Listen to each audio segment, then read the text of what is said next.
Oh, hello, you. Start again. Freaking live, innit? Hello, and welcome to SoundwaveSG1's channel. Me, you shambling, stumbling, um, walking corpses. Yes, it is Halloween night. And I thought I'd do a watch-along, live stream, watch party, thingy-majingy. Yes, and this time we're going to be looking at the original and probably the best zombie film. Probably one of my, not only my favorite horror film, but one of my favorite films of all time. And it is George A. Romero's Dawn of the Dead, 1978. I've got to keep putting that. Every time somebody mentions it, like, name your favorite film on a thing, I'm having to put the dates on because there's been so many fucking remakes. I mean, the remake of Dawn isn't too bad. But yeah, I'm going to keep doing it. Yes, Dawn of the Dead. This is one of the best 4K Blu-rays I own. It's very rare now, apparently. This is the version we're not watching. This is the version of YouTube. I'm just going to set things up.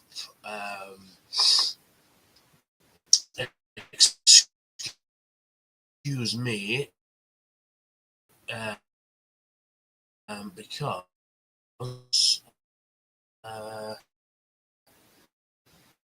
because I don't really.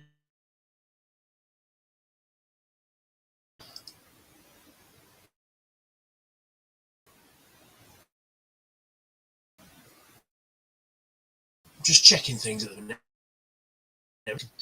Yeah, let's see. Let's see where I can put it. Things are just loading. Hang on. Yeah, I think the Instagram's all there. Right, so you can see me on all different. Yeah, that's it. That's cool. That's fine. So we're going to be adding the link. I'm going back to the Creator Studio. There we are. Right, there we are. So I'm going to put the link into the description. If you want to watch along live with me, you can. It's a version on YouTube.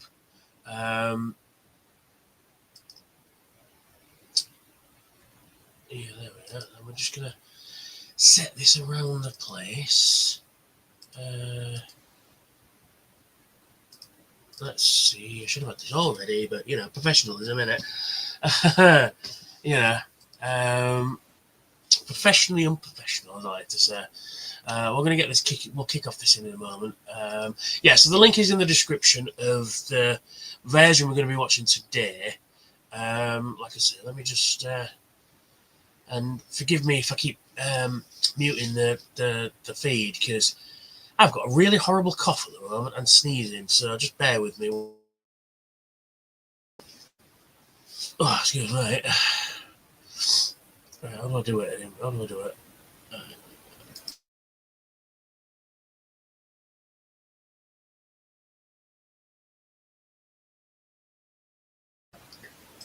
Yeah, I've had a horrible fucking cough this week. That's why I haven't done a video. I've not been very well. So I thought I'd get this out there today on the old YouTubes.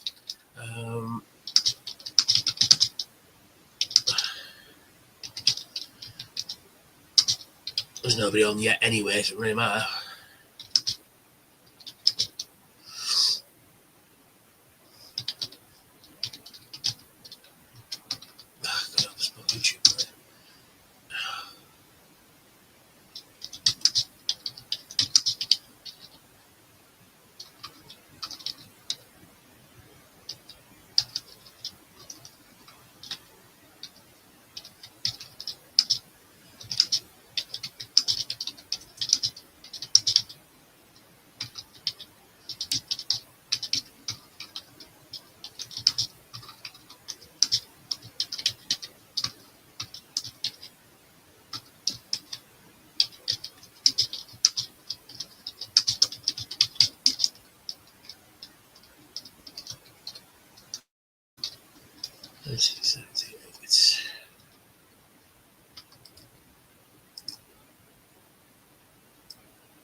I'll be there in a second.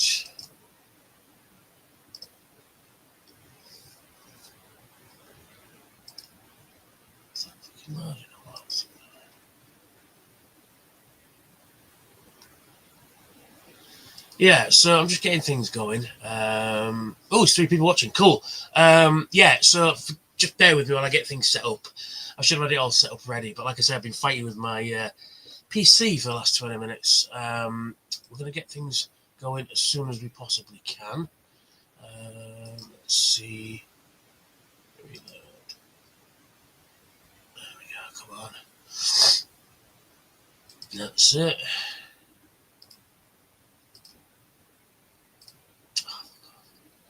No.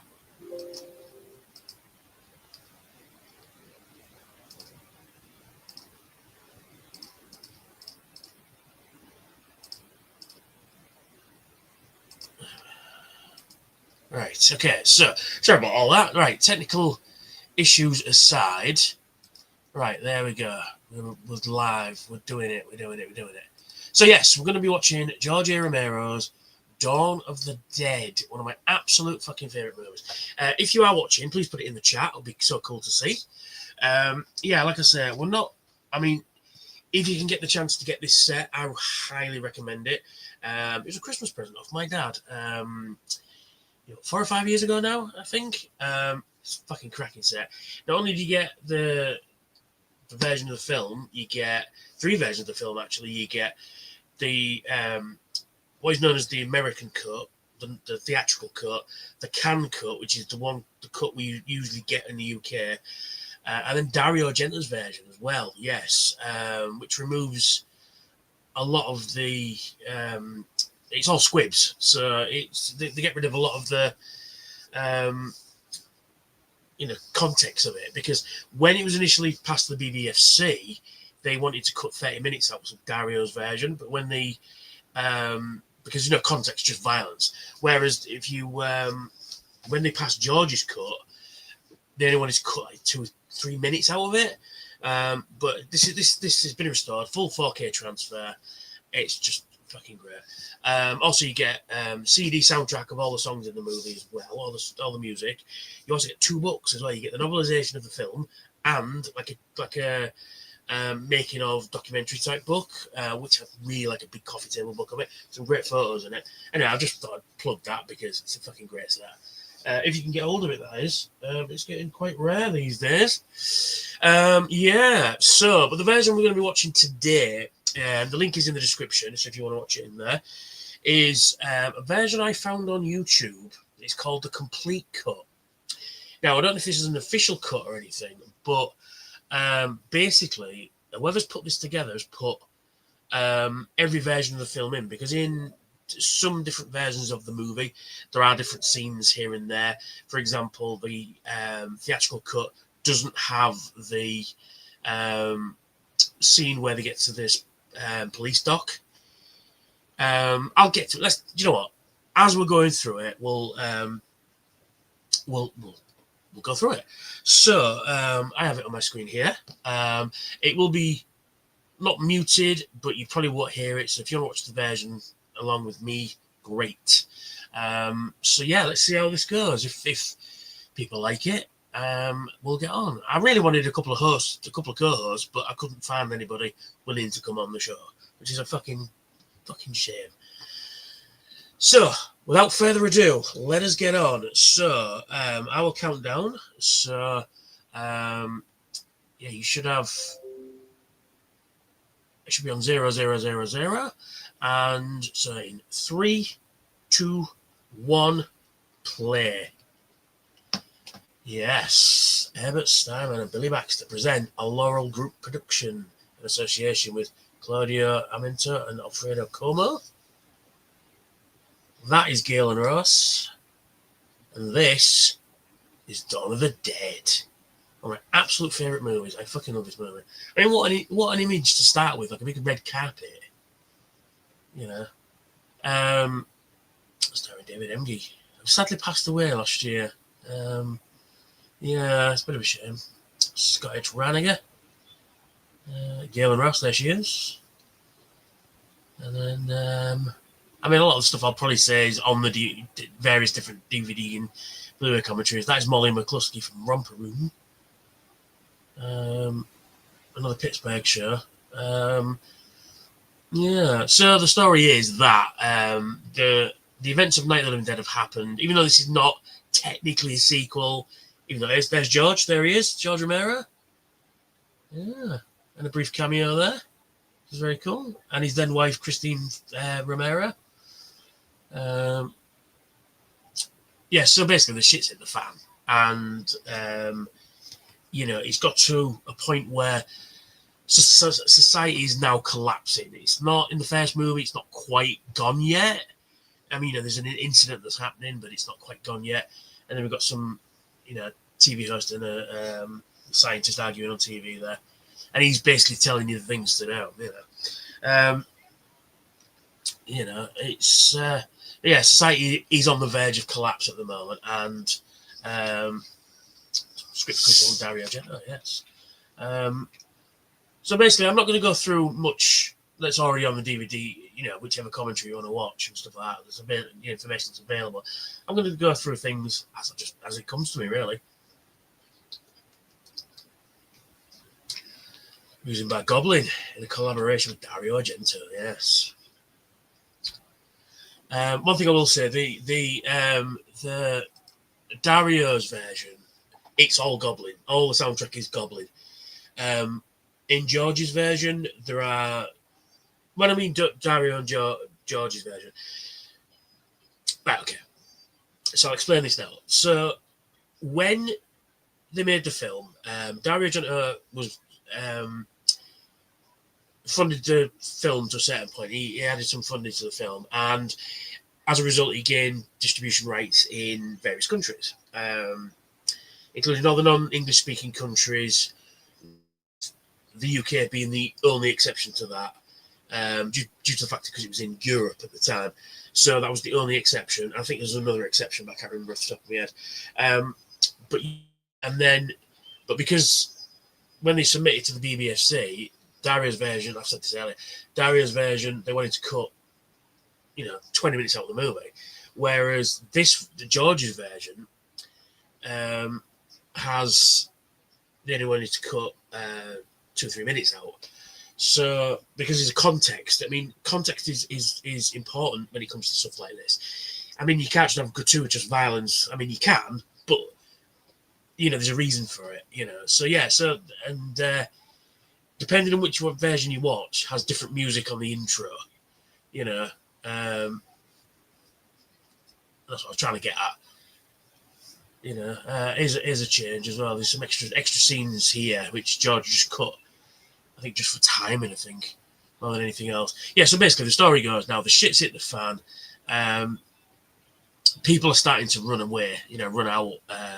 Like you can see it here in the news studio. There are a few people still staying. But you can see a lot of people just going, fuck this, I'm going. I want to be with my family there. Yeah, they're off to go. And then the producers there just going,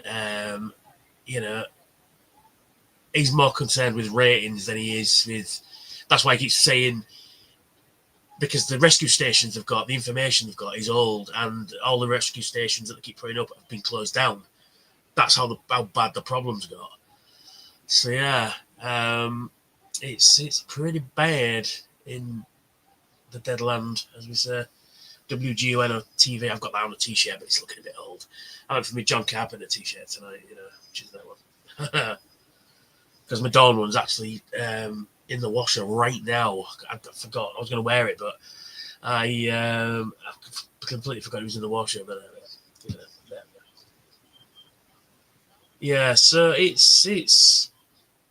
I love this film. It is a bit rough around the edges here and there and stuff like that, but that's kind of what makes it sort of special, it's not polished. It's, there's some clunky moments in it and stuff like that, but that's what makes these types of films great, I think.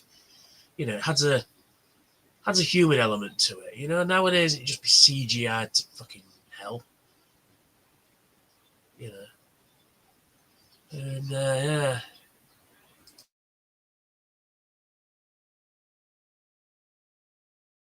Sorry, I keep coughing. I keep turning the mic off. Sorry.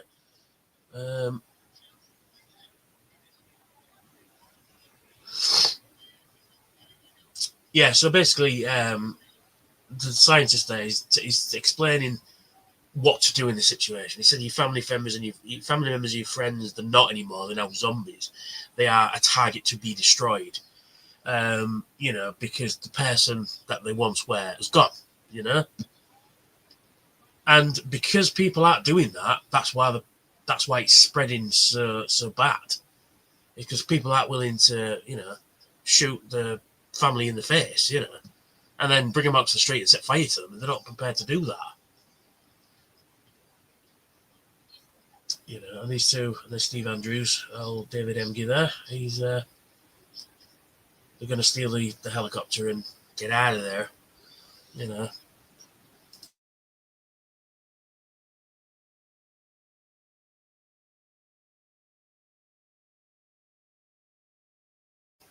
Our responsibility is finished. Yeah. And then we're into what they call the projects. Don't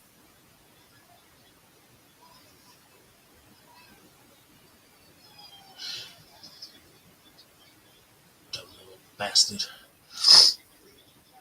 So the guy behind him with the glasses there, he's the guy in Night of the Living Dead gets the tire iron in his face at the beginning.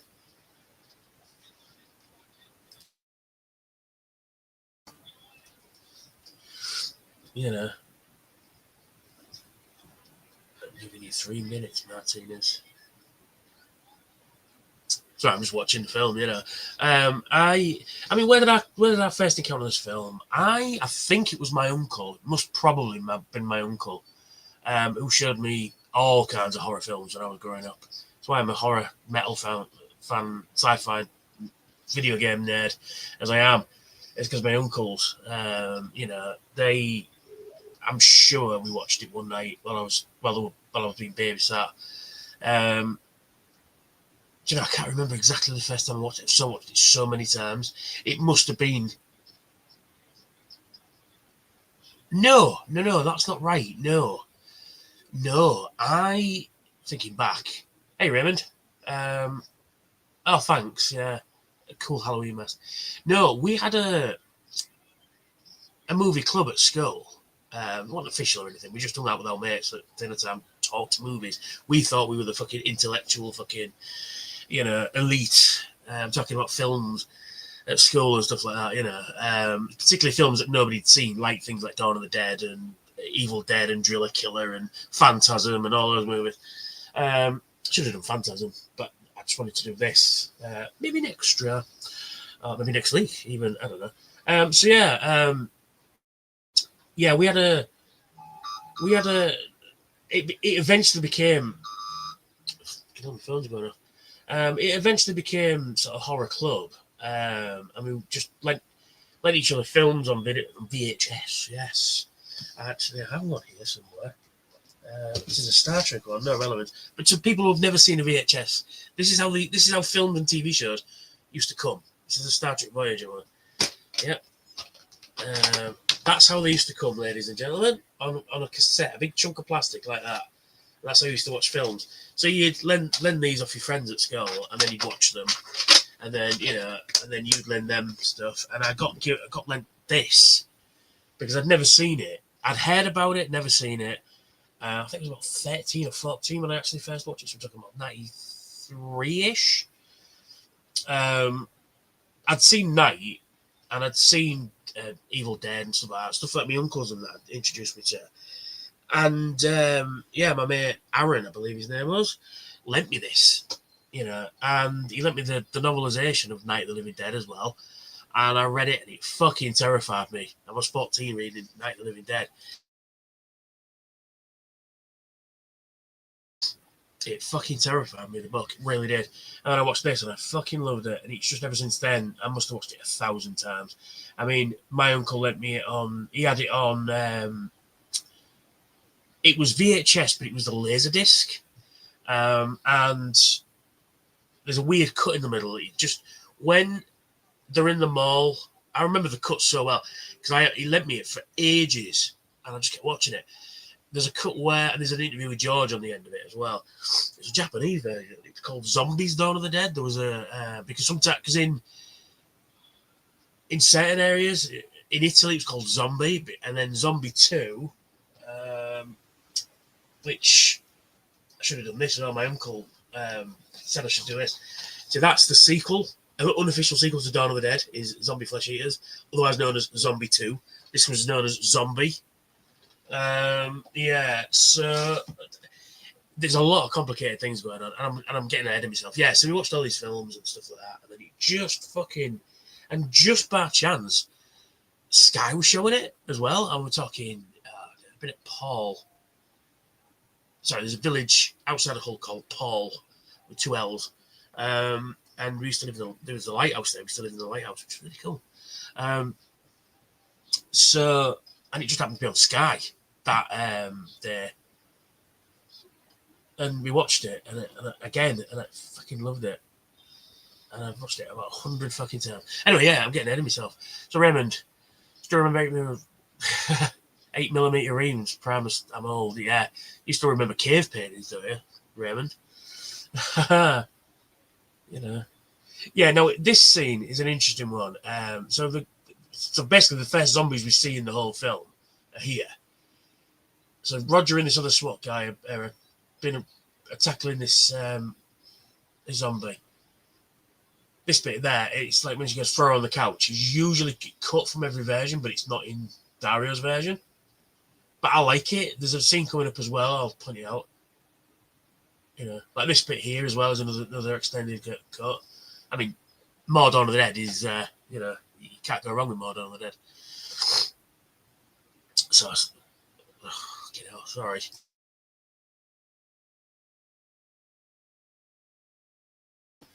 Yeah, I've had the most horrendous fucking, you know, cold this last day or so. That was going to be all right. Just not today. It's got real bad. So I do apologise. Oh, that's a good bite. That's one of the best bites. Her scream there is actually a real scream as well. So the reason why they're raiding this is an edit scene as well, but the reason why they're raiding this tenement building is the fact that people in this building haven't been following the rules, essentially.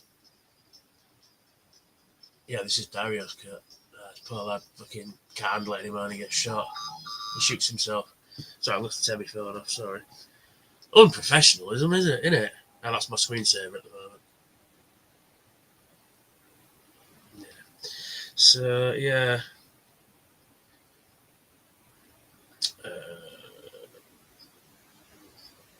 That is the man on the ledge. That is Ken Faree, 6'3", Ken Faree. Which in Shaun of the Dead, they name the shop for his electronics, which is a reference to. I mean, this film has a big influence on Shaun of the Dead. You can see it as well. Which, you know, bad thing because Shaun of the Dead's a great movie as well. I might watch that after I watch this tonight. Yeah. There he is. Yeah, what pains me is that the fact that the Walmart may be redeveloping the mall where they filmed this. It's still there to this day, but apparently it may nobody knows for sure, but it may get demolished, which is a fucking crying shame. If I had the money, I'd buy it and I'd redesign it to make it look like Dawn of the Dead and just have it for Dawn of the Dead pies. You know, Raymond again. On December 4th, Dutch horror film called Amsterdam, like it. Amsterdam 2 will be released in theatres. I like that. That's a great title, Amsterdam. You'll never guess there was a little part in that movie. Oh, you kept that quiet, my lad. But Amsterdam is a great name for a movie. I love it. It's great. I mean, I've been trying to write a zombie film for a long time. I've had the thing is, I've just got ideas for scenes. There's no real plot thread yet. I just come up with a really good scene and stuff like that. It's not you. Who then? Yeah, the priest comes through the door. Please lock cellar when finished. Yeah.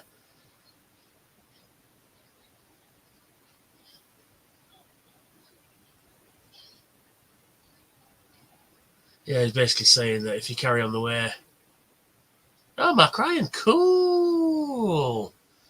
Mac Ryan, for those of you who don't know, is the voice of Jetfire in Transformers Revenge of the Fallen.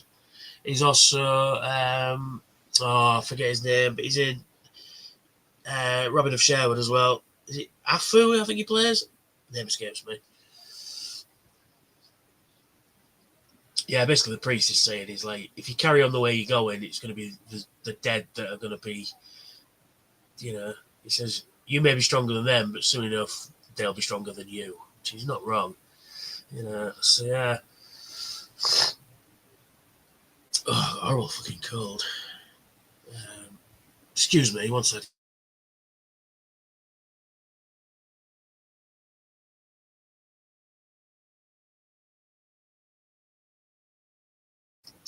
When the dead walks in yours, they must stop the killing.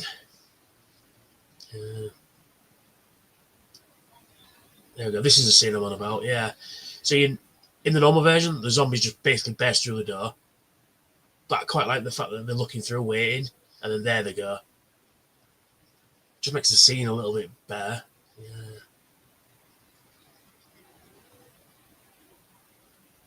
I mean, I was having this argument with my dad. I'm not really an argument. I was having this conversation with my dad about, zombies aren't scary. And I said, they are and they aren't. It's the fact that, well, the thing is, the shambling zombies like in these movies is the fact that they've got time on their side. We will get you. The threat is there. It's on its way. What makes this film as scary as it is, or at least Night anyway, because it's more action. It's like you've got the difference between Alien and Aliens. Aliens more horror, whereas Aliens is action. Same with this. Night is more scary. This is more action, comic booky, as George keeps saying. I forgot what I was going to say now. What the fucking complete train of thoughts gone. Oh yeah, zombies, yeah, being scary and stuff like that. And an ex-girlfriend, when The Walking Dead started, or just before The Walking Dead started, was saying about the zombies aren't scary. And I went, yeah, but I mean, a single zombie is killable, because I mean, you just shoot it in the head, done. A horde of them, and you've got no weapons, so they won't tire. You will, and it's the thing of you could become the enemy at any time, because in this universe, if you die for any reason, you become a zombie. So, you get shot of a heart attack, your brain hemorrhage, or whatever it is, if you die, you become one of them. If they bite you, you become one of them more sooner. Square blood. And that's what makes them scary. It's like it's not going away, and you could become the enemy at any time.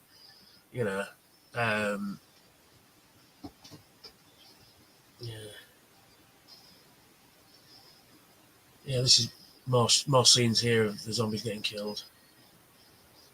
Jesus Christ.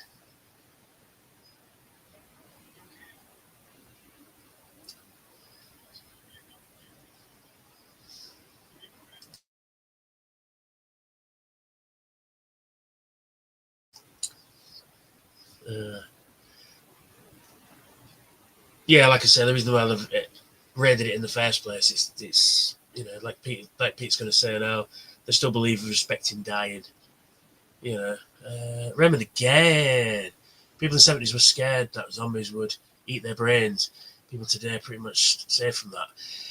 Well, you brought up an interesting subject. Brain-eating zombies didn't come out until 1985 in the film Return of the Living Dead. That's where, when people go, oh, they eat brains, no, they'll just eat any part of you. And if they happen to eat your brains, then yeah, it's the Return of the Living Dead zombies that are the brain eaters. I watched that the other night as well. It's a great fucking movie. Plus Trash Gets Naked. We should have watched that, but there we are. Yeah, this scene is usually cut from the theatrical cut. I remember people saying, oh, I don't remember that bit of this police talk. I said, yeah, this whole sequence is cut out. Because Fran at this point hasn't seen it yet. She might have seen videos, or she might have seen, people, she knows what's going on, but she's not actually been out in it yet. That's why she's a bit terrified.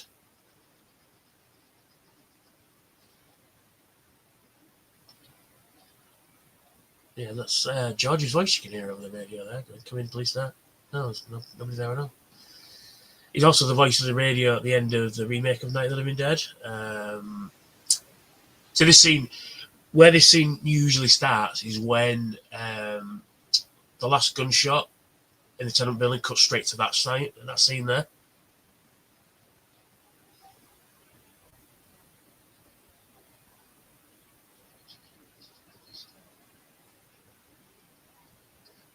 Post-abandoned.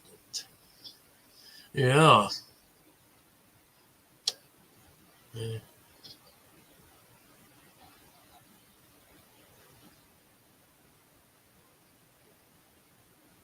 Yeah, it's but I mean, the fact that this is all about it's satire about, you know, consumerism, which is hilarious, especially in the 70s. Because I mean, you're going to see a bit later on where there's the police show up. Yeah, this, and look who it is. Joe Pilato from Day of the Dead. Yeah. There he is. I'm running this monkey farm now, Frankenstein, and I want to know what the fuck you do with that time. Because we're just jerking each other off. See, people say about the best movie villains, and I keep referring to fucking Captain Rose from Day of the Dead. He plays an absolute bastard. And he passed away a few years ago as well. It's a shame, I really wanted to meet him as well. But yeah, yeah, so these used to be the guys that ran this place, and then like, fuck this, we're off, you know.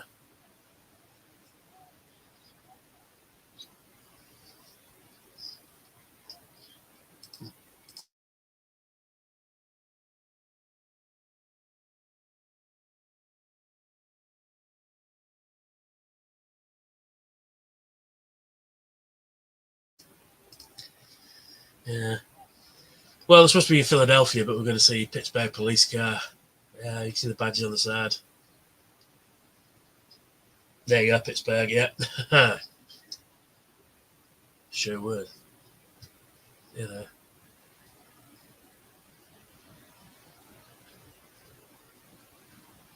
Yeah, I mean, the thing is as well with this film is the fact that if an emergency like this did happen, this would be the exact reaction to it. You know, people just fucking go nuts, you know? You know, the lawlessness. I mean, at this point, the biggest threat is not the living dead, it's other people. Because, I mean, the living dead aren't going to be shooting at you, but other people will, you know, because they want to stay alive as much as you do. I mean, the chances you might, like these guys here, you know, initially you might be all right, but I mean, as night becomes dawn, you know, people are going to be the worst threat. Oh, excuse me. You know, people are going to be the biggest threat, I think.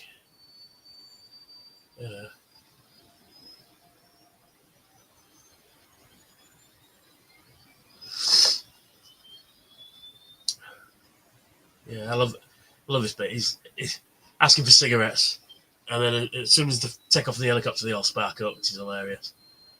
Yeah, there you go. So that's what I mean. You could get shot over cigarettes. You know what I'm saying? That's the biggest threat at the moment.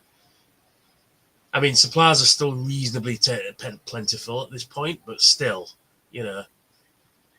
Yeah. And then it's.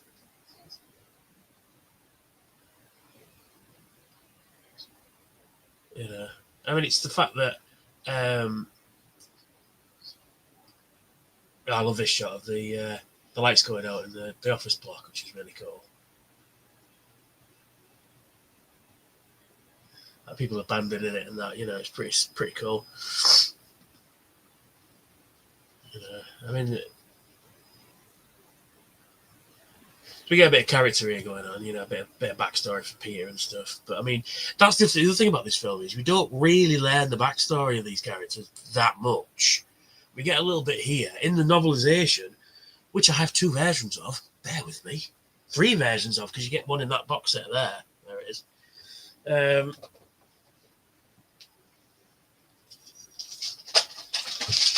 Oh, I fucking pulled everything down though. Yeah, so I've got two versions of the fucking. I'm not obsessed, honestly. I've got two versions of the novelisation there, which is pretty cool. I found this one in a bargain bin at a Star Wars convention I was at in Blackpool back in, I want to say like 2002-ish. And it's got some really cool photos in it, actually, with the machete zombie and that. It's pretty cool. And then my good friend, Mr. Nick Snowden, gave me this. Apparently he found it in a charity shop near to where he lives, and he gave me it one. Apparently it cost £1. He gave me it at TFN one year. The first TFN, I want to say. Or the second TFN, maybe. I can't remember. But yeah, so I've got three versions of the novelisation. I must have the version...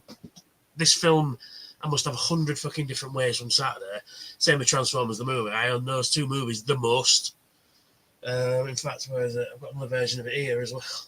So I've got that version of it as well, which my sister got me one year. I've got the VHS somewhere. I've got the 3-pack of Night, Dawn and Day, Yanka Bay one. So yeah, sorry. Anyway, yeah. So this part now we've got, like in the first film, these guys are out going exterminating them all. At the end of the film, when the posse shows up and he goes, "Yep, they're dead. They're all messed up." That's what these guys are. They've got everybody together, and even those army guys are actually National Guard members because everybody came out for George because there's not a running joke, but there's a running thing in Pittsburgh about this time in the 70s that, one of the things you need to do is be a zombie in one of George's films, or just be in one of George's films. I mean, they did the same thing for The Crazies, which is another good fucking movie, which I don't own. I need to rectify this. I need to get that on 4K Blu-ray. And these guys are just like having a few beers, having a laugh, and then just shooting zombies as they roam up, And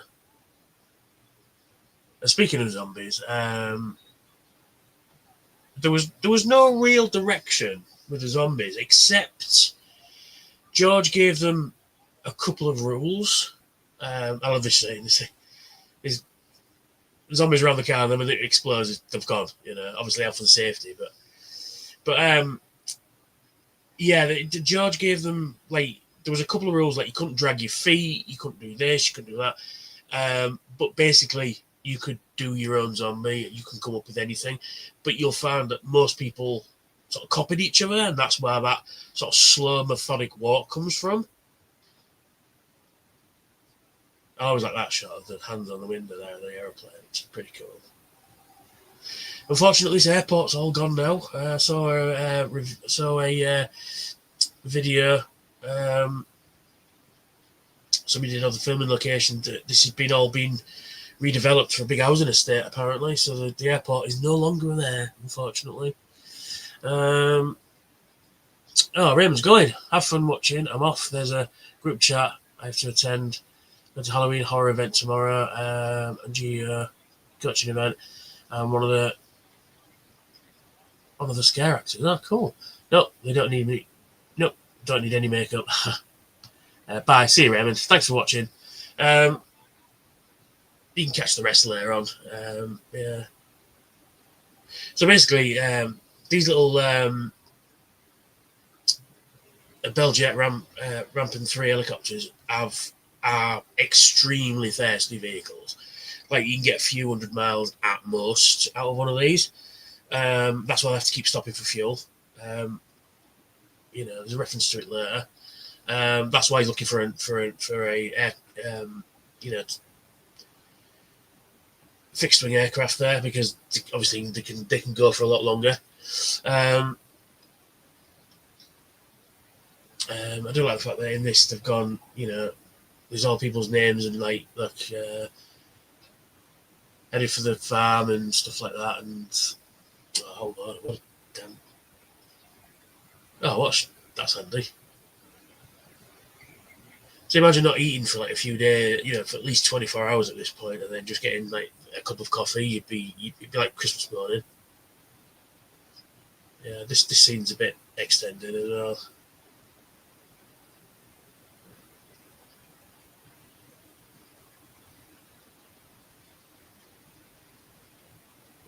What's behind the door?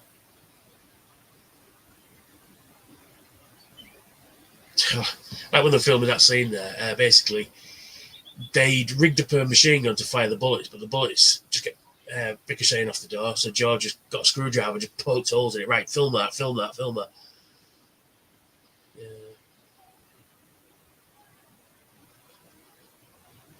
Yeah, this come out before the sort of Scream Queens, like Jamie Lee Curtis, even though it's the same year as Halloween. She thought, because she was supposed to scream in this scene, but she said to George that she wasn't going to scream. Oh, I love that. Bang. That she wasn't going to scream. And then he got because at this point, most women in horror films, all they would do is scream, lose their shoes, fall down. That is a stupid fucking attack, Stephen. So, of course, don't forget, Stephen hasn't experienced any of this either. There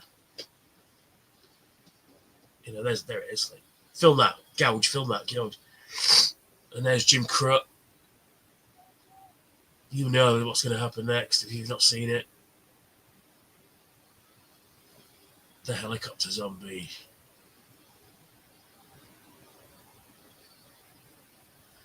It's a good effect, though. I love that. It's really cool.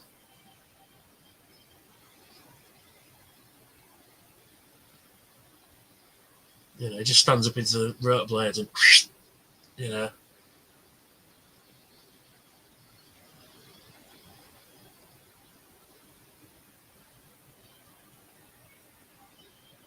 Those are a nephew of Tom Savini. It's pretty cool. You don't usually see kids zombies, and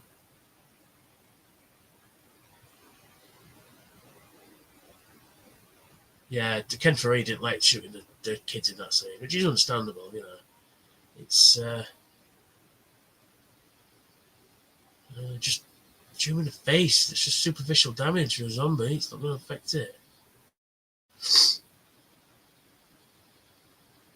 Just wasting ammo.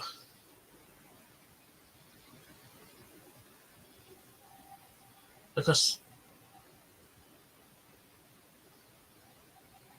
there's another zombie. The one from the poster. Who's got like literally about less than a minute of screen time, yet he's the one on the poster.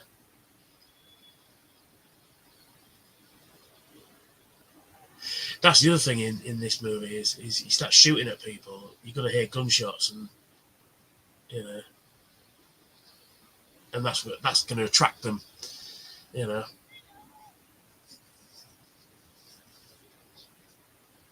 15 cents for candy. Look at that. You need to spend less than £1 these days.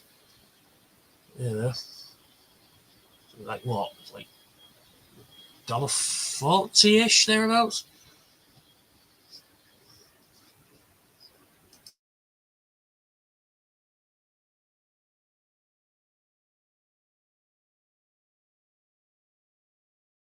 Scary, isn't it? Isn't it? Just making a point that you shouldn't just aim your gun wildly. He needs to sort himself out because he's tired, he's fatigued, and he's been piloting the helicopter for fucking hours and hours and hours. This is a new scene.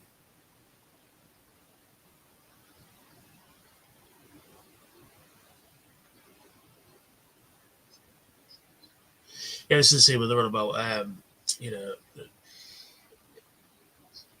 he's having a dig.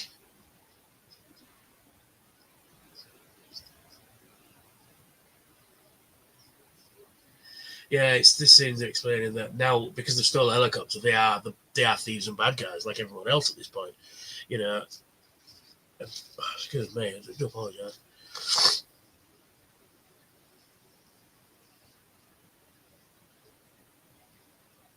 Yeah. Thieves and the bad guys. That's exactly what we are. You can tell I've seen this movie more than once. Yeah.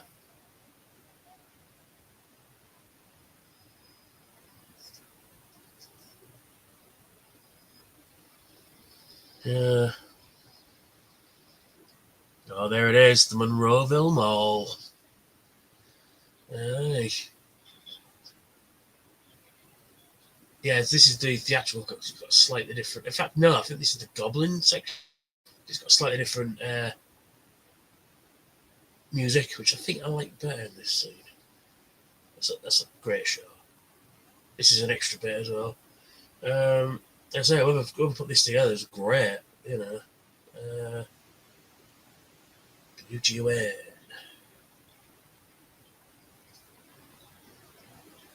Yeah, they used to be able to go up on the top there when they did mall tours, because they don't seem to do it that often anymore. But when you used to go do a mall tour at the Monroeville Mall, you could. These are all new zombie scenes. You could go up. They take you up there and have a look outside, but they've stopped doing that.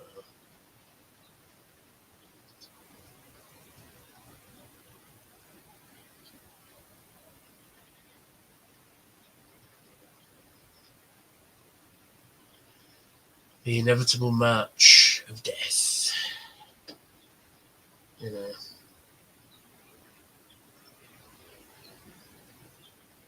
Yeah, when they come up to it, I mean, a shopping mall like this back in the 70s was a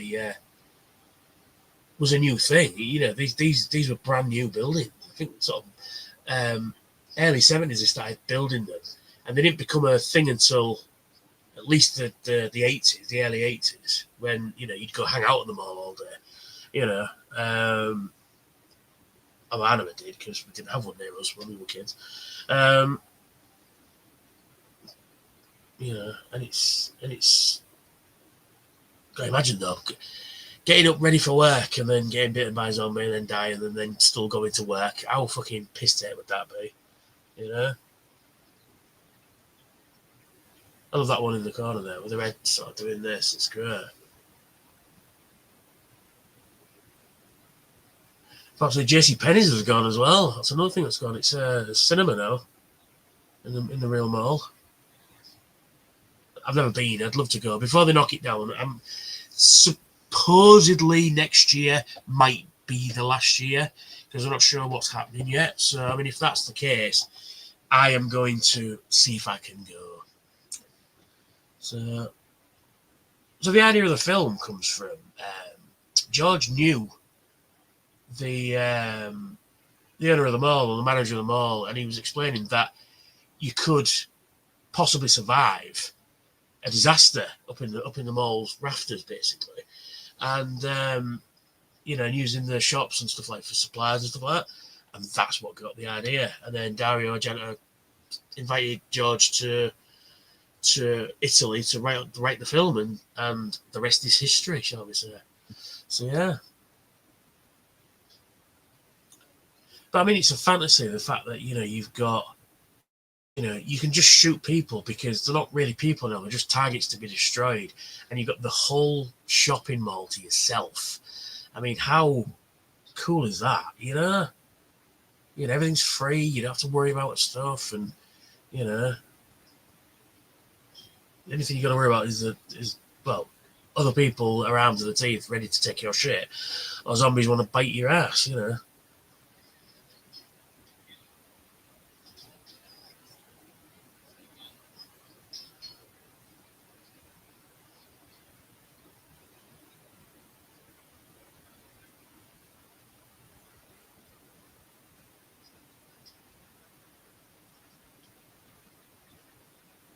So there's the rooms that they're in were at George's office building, I think. But the stairs were at the mall. They're still there. They've changed the door, though. They moved the door.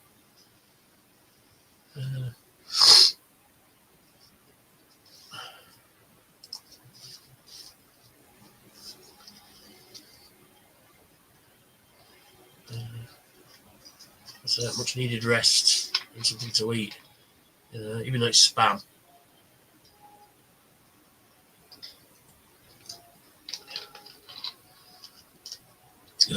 That's something you don't see anymore. It's people smoking in a film, I mean, I watched Ghostbusters earlier on, and they're all smoking in that. And even now, it comes up when you're watching something on Netflix or something like that. He goes, "Oh, smoking." You know, like it's such a bad thing. I mean, it is bad for you, yeah, but still, it's not like drugs or anything. You know, I don't smoke a car because I've got severe asthma and I've never smoked really. You know, but it's just a case of, you know, if you want to smoke, my opinion is if you want to go smoke, go smoke. If you know the risks to that, then that's all on you. You know what the risks are. But if you enjoy smoking, go smoke. I ain't bothered. You know, don't bother me. You know.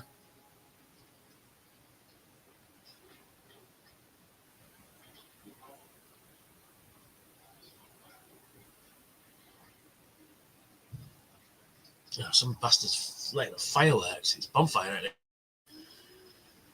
You know. Now you're gonna get fireworks from now till probably end of February. You know. The thing is that once you've seen one firework, you've pretty much seen them all, really, haven't you? Now in the book, when they go through these rooms here, they find the manager's office, and they find that the manager has shot himself in the head because he obviously seen his empire collapse around him, and he shoots himself in the head. Roger and Peter. Apparently they do tours back here, apparently it's exactly the fucking same. Apart from the office is a bit different.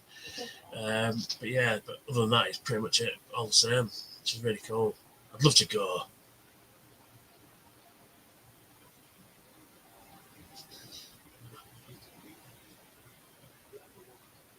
Now, most of the shops in the mall will give them permission for them to use, like, you know, you see JCPenney and stuff like that. Radio Shack, I think, is in the corner of one of them as well. I mean, they give permission to be used in the film. There's a couple of shops that didn't, but like 90% of the shops in the mall went, yeah, sure, no problem. So I know way too much about this sort of stuff. See, now, the real mall, you see it in a sec. If you get a long shot of it, I don't think we do. But the back of the wall, back of the corridor there's a wall, which they put in, because in the real mall, it leads out to the car park. Zombies walking around, look at that.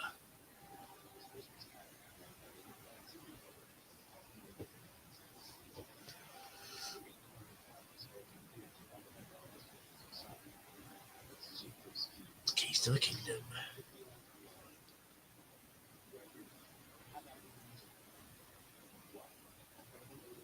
The famous mall music. Yeah, when they were filming, they got basically. I think they started setting up just as the shops were closing, and then they could film all night to like 7 o'clock in the morning. And the reason is there's two reasons. One, nobody could work out how to stop the music playing in the mall, and the other reason is they used to get the cardiac patients coming in to do exercises. They'd walk around the mall basically. Big area they could walk and without in relative safety. And there's a famous story of Galen Ross was getting ready to finish, and she saw these people walking in, and she was like, "No, we're wrapped. You can go home now." Yeah,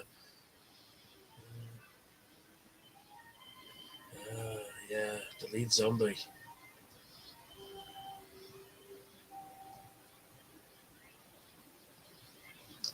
I love this zombie. Sort of picks up the coins and looks at them as if to say, "I kind of remember these, but I don't know what they are." And that's the thing with the zombies. Fran says it later on. She says about, what are they? What are they covering? There's the one I was talking about.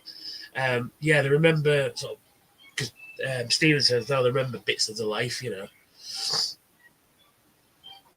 So it's exactly. So it's like the last thing you remember doing, you remember it as a zombie. Like for example, go to work.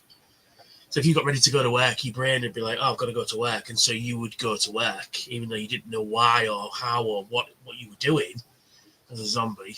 But that's what it does, and that's what makes them interesting creatures, because it's not their fault. They're sympathetic monsters because they are a victim of circumstance. They're not incessantly evil. It's just something that they've become. know? It's not like Freddy Krueger or Jason or Michael Myers, who are incessantly evil, that will come and kill you because they can. These it's just instinct to them. It's like a shark. A shark is not necessarily evil. It's just, it does what it does, and that's what the zombies do. And that shot there is a new one. That's a Dario shot.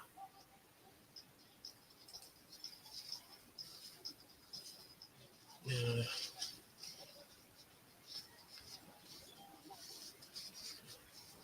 Well, I kind of like this version of it, though. It shows you all the different versions combined as one film. Got the new era there. He throws the keys in the door, and then he's scrabbling for the keys there, and he's not doing it there. There he is. Then he throws them in there. Yeah. But that's what makes these films sort of human. You know, you can sort of look by the inconsistencies and the continuity errors a bit, you know? That's what makes them human, I think. And that's Jason over who's nicking the gun.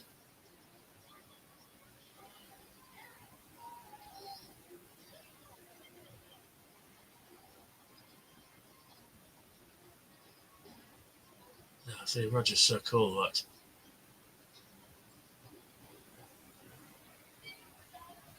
So cool.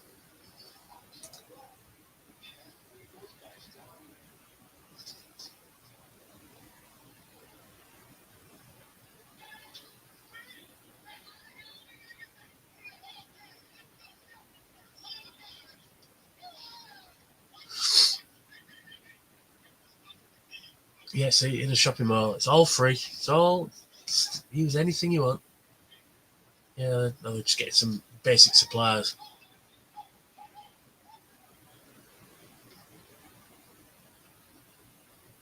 I got Steve going around to fuck everything up because. So this is all different from the normal version.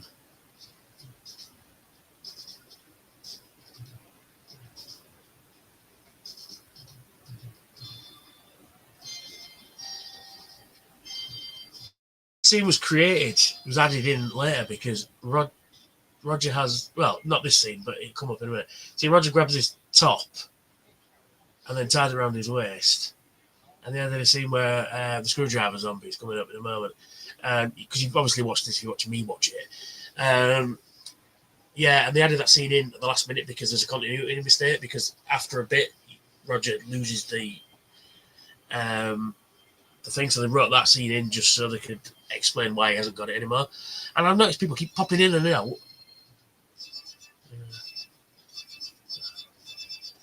You know, I do like these added scenes because Mordor and Ed is always good.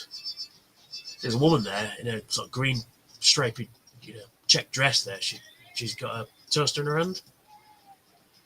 And apparently, after this movie, they put bumps in the centre thing there on most escalators around the world, so you couldn't do that.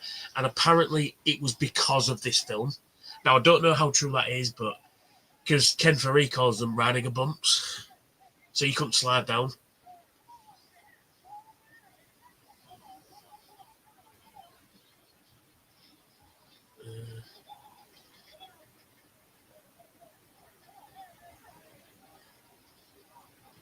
That's going to be scary. That all those people that are no longer people, that all they want to do is, kill you and eat you. That's going to be fucking scary, isn't it? And that's what makes zombies scary. It's the fact that there are so many of them so quickly,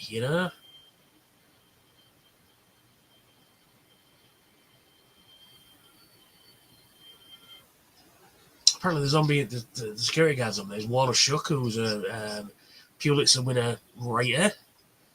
I'm telling you everything that's on the DVD. I'm sure you know this already.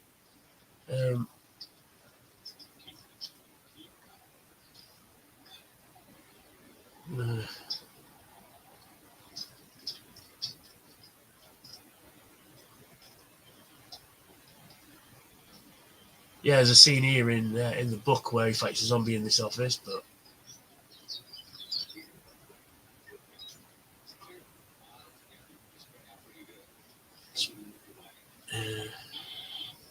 I mean, it's one of these things. It's like you have this, what would you do in the zombie apocalypse kind of thing. It's like, if you go, you go down to the mall, stuff like that. I've worked in a shopping centre like that, and there's so many entrances in and out. Like I said, the fact that they got here probably before the mall was open, probably before the shops were shut, and most of the shops were shut, rather, should I say. So they just because to hold it down, there are so many entrances in and out. I mean, you look at St. Stephen's here in Hull.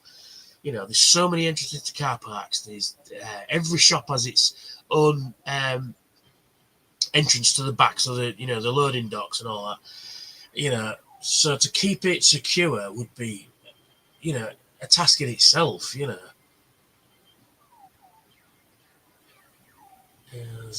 Except he's shooting wildly in the dark, and you can hear the bullets going pa-choo, pa-choo, pa-choo, all the way around. There he is around the corner there. And then but after the second ricochet, the bullet is now going so slow. Sorry, my nose is running something awful.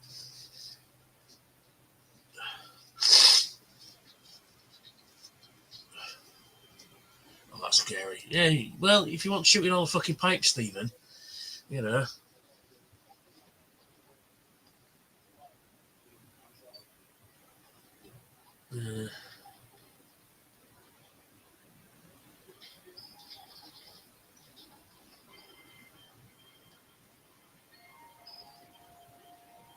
See, that's the thing as well, is you won't want to fucking be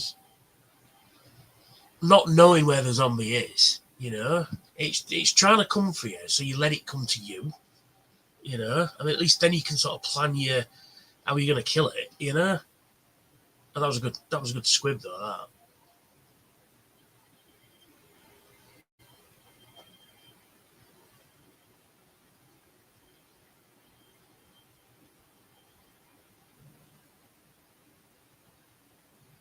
I picked them bullets up there. Brown Derby. Now, apparently, as well, when they were filming it, a couple of zombies. This is all new. A couple of zombies got a bit drunk because the Brown Derby was a bar that used to stay up until like 2 a.m. So a lot of the time they just go and chill out at the bar for a bit, and then they got drunk and they stole a golf cart and then they crashed and did like $1,000, $2,000 worth of damage.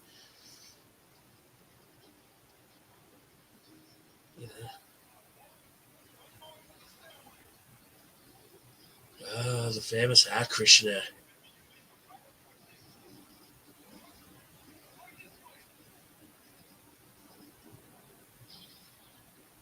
Oh, I've heard the gunshots, now they're coming.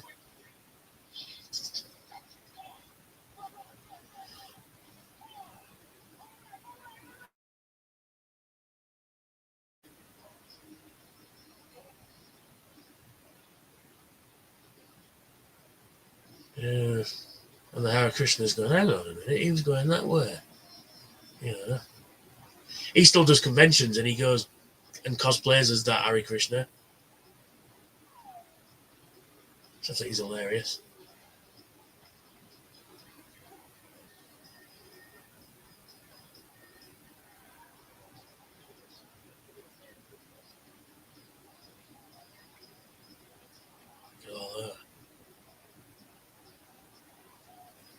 He's quite a zombie. Yeah, this scene I was on about earlier, the fact that this zombie here comes out of nowhere, stealth zombie, and attacks Roger.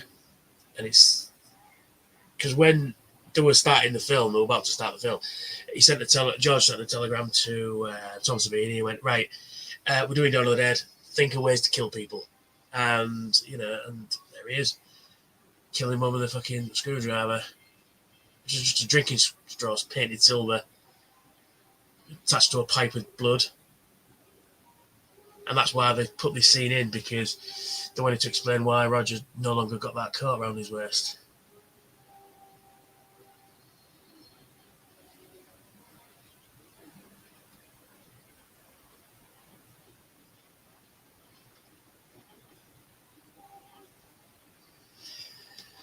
Oh, well, no one's watching. People keep popping in and out. I thought that might be interesting. Oh, look at that! Look, after Christmas clearance sale.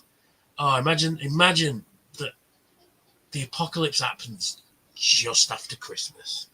You know what a fucking piss take that would be, eh? You know, but that's well, they had a hiatus during the Christmas period because they shot it mostly in winter. When Christmas came along, instead of taking the decorations down and putting them back up every night, it would just waste that. They just took a couple of weeks off during Christmas, so when the decorations came down, they just go back to filming again. I mean, that's the way to do it, isn't it? Imagine the world ended in 1978, you know? You know, at least Star Wars had come out at this point, because a little later on in the film, there is a Star Wars book. I will point it out. You know, there's the one with the toaster. Yeah, she's just sort of carrying it. Doesn't realise she's got it, and that's what makes it.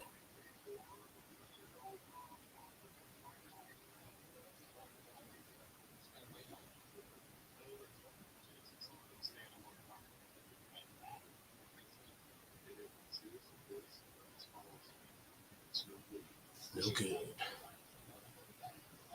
Well, if you're watching, just drop us a little comment, or a little, you know. I will eventually get super chats, which would be nice. I'm going to see if this does well. Well, apparently only one person watching right now, but if this does well, I am going to see if I can do a, you know, do it reasonably regular. I don't know yet. I'm just trying to plan different things to do. I mean, I love my Transformers, and I still will be doing them. Like I said, this week I've just not been very well to do a reviewer, but it's Halloween night. I thought I've got to do something this week. So yeah, I'm thinking of doing this fairly regular, not just horror films, but films in general. You know, stuff that I like all this shit here. You know, everything from horror to sci-fi to action to comedy. Yeah. The elevator.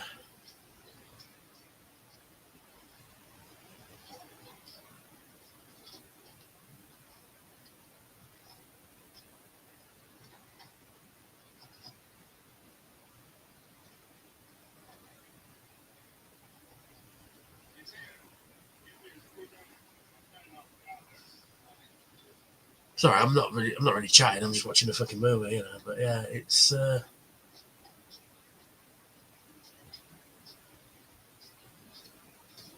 Yeah, because this is the Dario version, because the George's version has music playing during this scene. But I like this, like I say, I keep saying this, I do like this version of it. It's the combination of all three versions, which is really cool.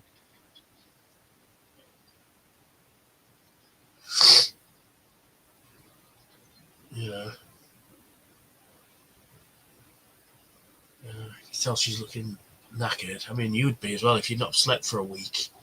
You know, with everything trying to kill you. You know, that's one of the vulnerabilities about being human. You do need sleep. So, you know, and that's what, again, why zombies are so effective, because they don't sleep, they don't rest. You know, they will come to you no matter. And if you're asleep, free lunch, innit? To catch you. Where he is.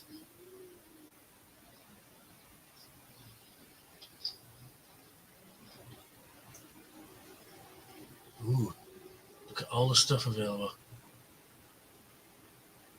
Guns.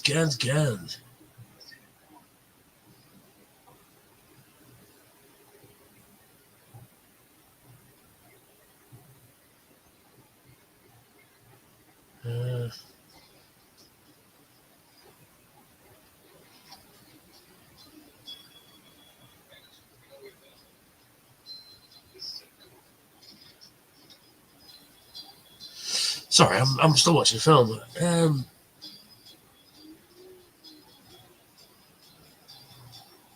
Yeah, because in George's version, I keep referring to it, but in George's version, they used a lot of Goblin. Well, not a lot of Goblin, but some of the Goblin music. But they also used like this one here's a library track. Whereas the Dario's version, it's all Goblin soundtrack. I know because I have it all. course I do. you know. And that's the thing as well. It's like, anybody can become, a zombie. It's not just, there's no discrimination. It's just you will die and you will become one of the, become the enemy.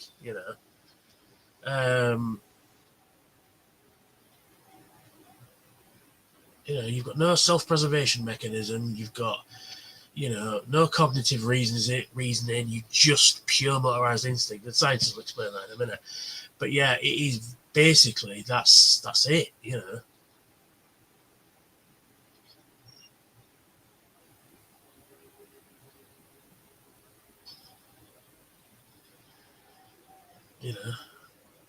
See, that's the other thing as well.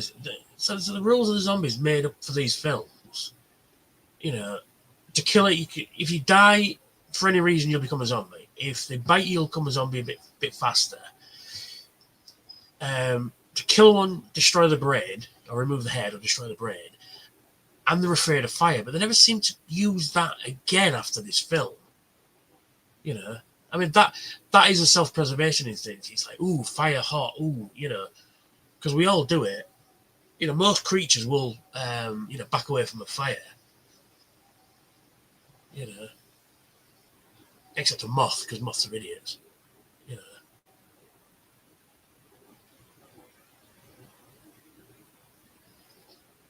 But yeah, I mean, I'd like. See, I was, because I'm a Star Trek fan, as everybody knows.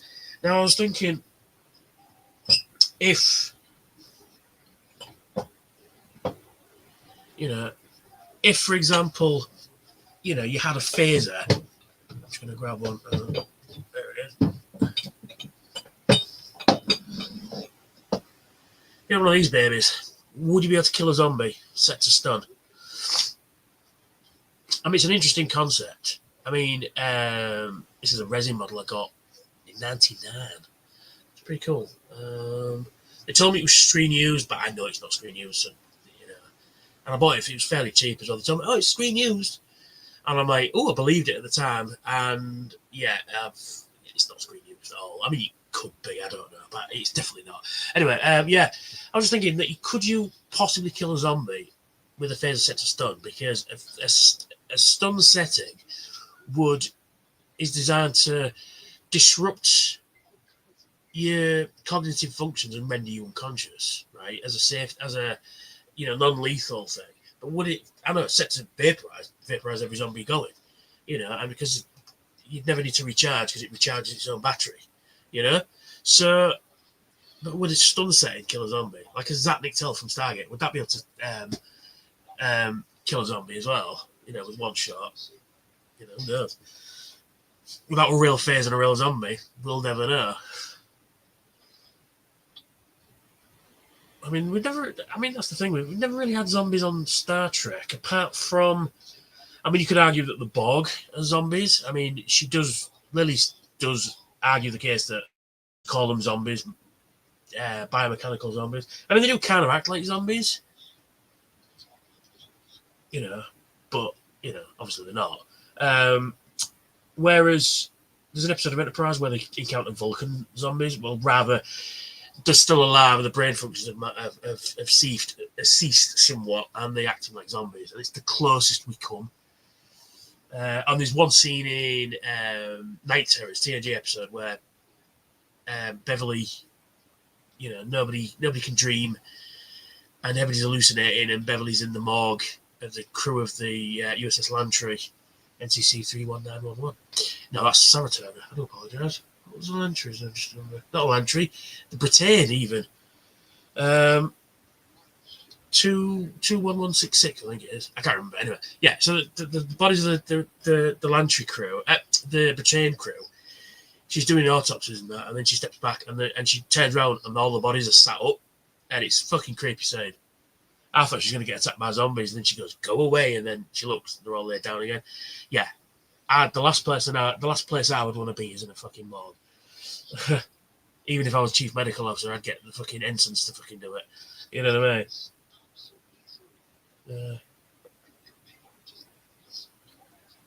So this scene here is all about people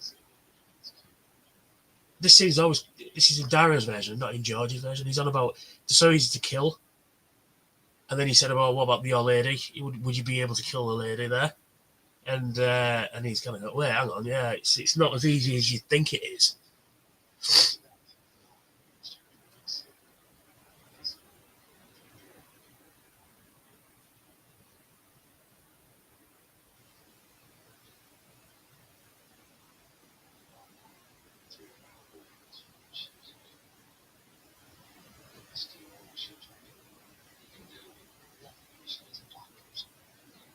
The lady's pregnant.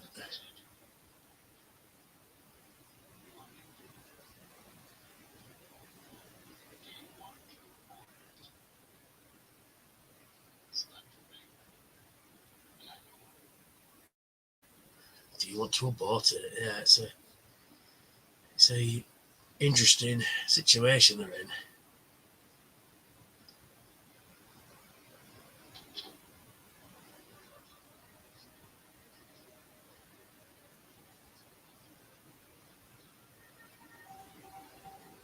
Do you want to abort it?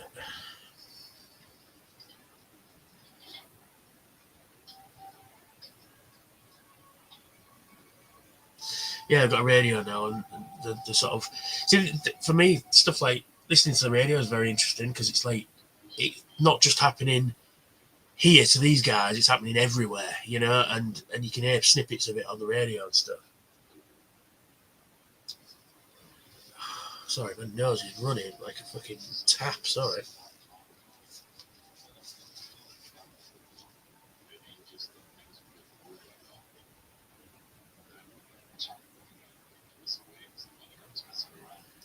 The chopper could give you away. Mm.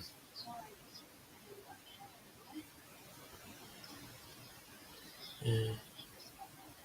Yeah, she's speculating that to go to Canada theoretically in an area where there's no people, you know. Yeah, I mean, because Canada's unlike the US, there's large sections of Canada which you know are uninhabited. I mean, the thing you'd have to worry about there is fucking grizzly bears.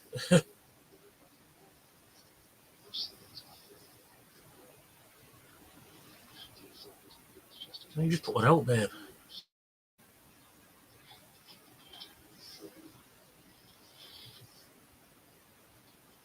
Yeah, she's saying that the hypnotized by the place, and you know, and they are. You know, you can see when they're running around the shops there. You know, and it's true. They've got everything they need right there, but it's so bright and neatly wrapped, as she says, that you know it would affect your judgment. You know, it's like, but it's there. It's right there. You know.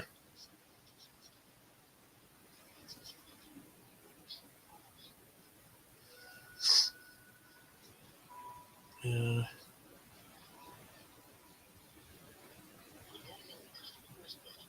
Yeah, I've got a scientist played by, is it Richard Franks? I can't remember the name off the top of my head. He's also the scientist in The Crazies as well.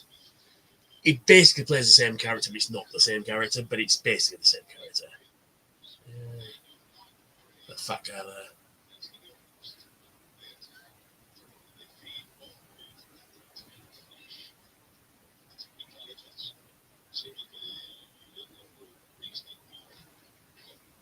So the kid remembers playing hockey, you know.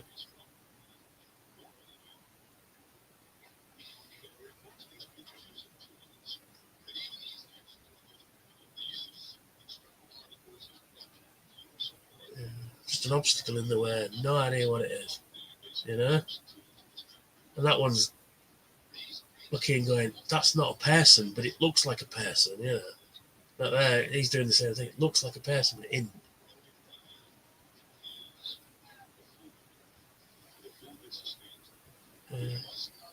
There he is. Mentions as well. Because on the Blu-ray box set, there's a section called Dummies, where he says that in the film later on, and then they do an interview with him, which is pretty cool. And he's the director of a film called Gizmo.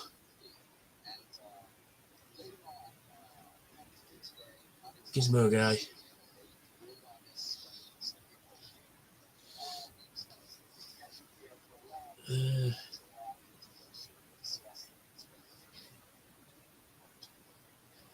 Binoculars. The binoculars don't look like that. They're doing films, but they don't actually look like that.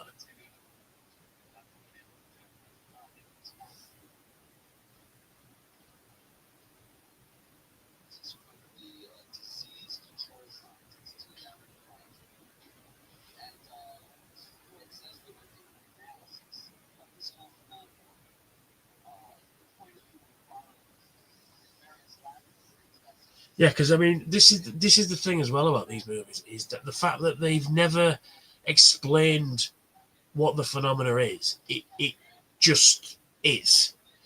In the first movie, it's suspected that it's a planetary probe coming back from Venus, and it's brought some kind of weird radiation with it, and it affected the eastern seaboard of America. But when it came back into the atmosphere, it exploded. But that's never been the cause, if you know what I mean. Because in Day of the Dead, there's a conversation with John, the pilot in that film, where he says about, it could be, this is hell on earth because God is showing us that he's still the fucking guy in charge because we're getting too big for our britches, as he puts it, and we're being punished, for our decadence and stuff. You could see it that way. You could see it as, like I say, viral infection, there's all kinds of different ways to interpret it, how it started and stuff like that. Could it have been a lab experiment? Could it have been, we got a thingy, Quentin Rom. Hi, I just want to take a moment to wish you happy Halloween. Hope you're doing great. Oh, thank you very much. Yes, happy Halloween to yourself. Yeah. Doing all right, actually. Yeah. We've had a couple of trick-or-treaters tonight. Like I say, I just thought I'd do this scary film and talk about it. Hope I'm doing all right. If people are watching, this is my first watch party. I'd like to have had a couple of hosts on so we can yammer back and forth because I do apologise for stopping and just watching the film, but nobody wanted to come on.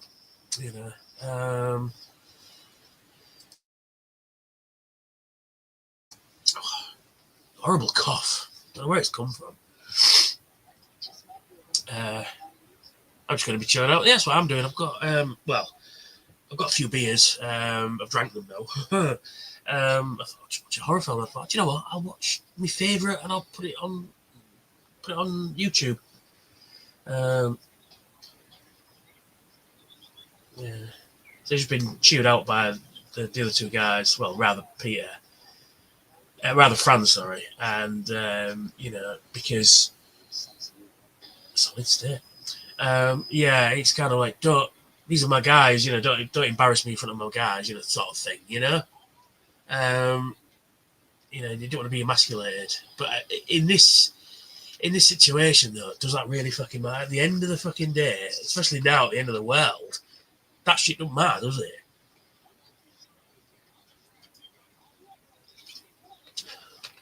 And there's some nice references in the remake. At the beginning of the film, you see the WGON helicopter fly over, which is a nice little reference.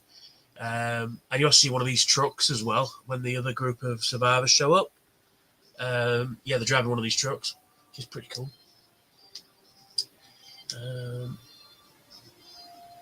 BP. I was like this tune as well. It's quite, we're going to do it kind of thing.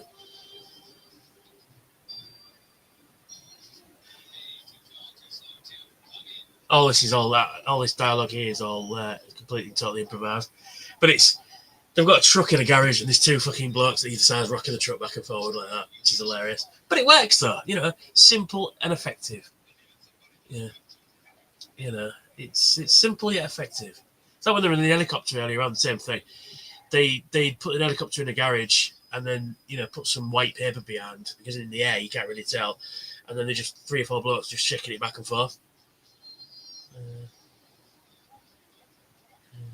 I like the fact the zombies are just neatly arranged so that they can get the trucks through. Look.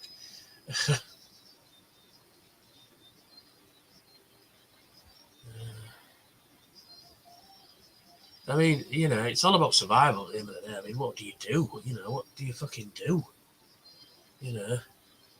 I mean, are you not better off to be a zombie as well? Is that argument? Is that not the highest? I mean, you cease becoming yourself, you just become one of the horde. But then all your concerns have gone. So, like I say, is that any better? Is that better? You know. Now I'm going to point out a continuity mistake here, right? When Roger leaves the truck here, see that guy in the red and black striped shirt? Suddenly he stops, looks for his wallet. Just thought it was hilarious. They all turn around and he sort of goes, hang on. You know.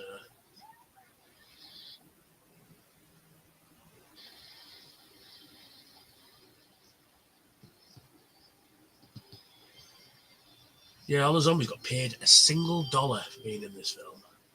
You know, and as much coffee and donuts as they could eat and drink. Apparently that's what George did. His primary mode of survival was just drinking coffee and smoking cigarettes. That was it. They never saw him eating anything or anything. Quentin Rom again. Just begun posting vids a few days ago. I'm already getting a couple of views and good comments. Well, that's brilliant, dude. When I've finished this, I will come and check your channel and give you a sub. So yeah, that's always good. Now, I'll give you a bit of advice when it comes to videos is do videos for you. Also do a bit of research as well. Watch other people's videos of what you like to do and you know, see what fits best for you. Try everything once. If you don't like it, it doesn't work, then no harm, no foul. But my advice is try everything and do a video because you want to do a video, not because you have to do a video or anything like that. Do it because you know, like for me, when I do Transformers, I pick a figure I like the look of. Doesn't necessarily need to be a new one. Doesn't necessarily need to be a rare one. Just that I have a figure on a shelf, haven't looked at it in a while. I'll get it down, have a play with it. I'll go, oh, that's a great figure. I'll talk about it. And that's how it works usually. So yeah, I'll definitely check you out. Yeah. Small subscribers all need a helping hand. And I will tell you this: the algorithm nowadays doesn't like small YouTubers. So be consistent, keep to a schedule as well. You know, as much as you possibly can. I do it. I try and get a video out every Thursday and Saturday with an extra video here and there. But yeah, you've got to keep to your schedule. Hashtags and tags and stuff like that. And because when you first start out, it's very hard to get traffic to you. But promote the hell out of it. Create yourself a channel on Facebook, on Instagram, on Twitter, or on X and Blue Sky, wherever you can, any social media you can, get your stuff out there, post links and stuff like that, and you know, you suddenly you'll get, I saw your video on Twitter, I saw your video on this, and you know, and that's it sounds. The more subscribers you get, the more subscribers you get. You know, if that makes sense. Couldn't run again. I'm just doing them to show what toys I have and what I like to do with them is very low budget. Yeah, but that's it. If that's your style, then, you know, you stick to it, you know. I'm sort of low budget as well.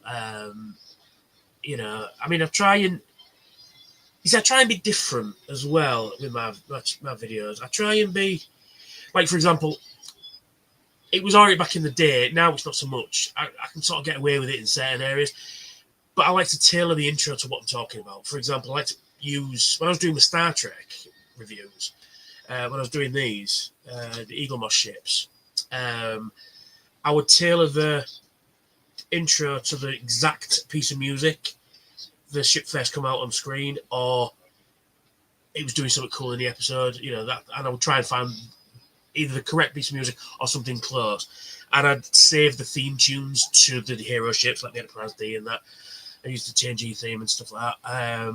But yeah, and then nowadays adding little things in, like when I a crossover figure, look at my Jurassic Park one, my Ghostbusters one, and my Back to the Future one. I've added elements from those movies in there, which is pretty cool.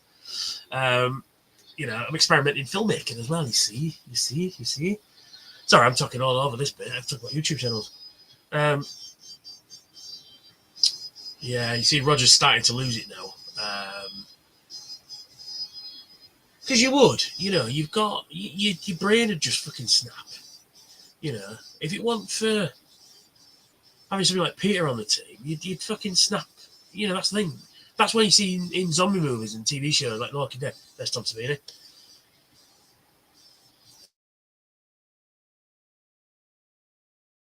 Excuse me, sorry. Yeah, you'd fucking, your brain would go. It'd just fucking start. That's the other thing about this film as well. Is Tom Savini said this in various commentaries, that the blood looks like melted crayon. But George Romero kind of liked it because it looks more comic booky, and he refers to this film as a comic book romp rather than, that's a new scene, rather than like a straight horror film. It's more of a comic book film. He kept saying, this is another shot from Dario. And this one. Oh, I've never seen her with the red slippers before.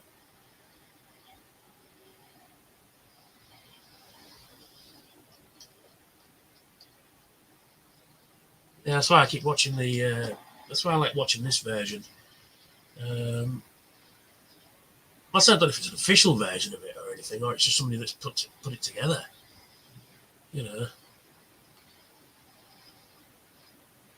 When there's a new scene on, it's all these zombies I've never don't recognise before. I mean, I've seen Dario's version only a couple of times though, because what annoys me is the bits cut out of it that annoys me.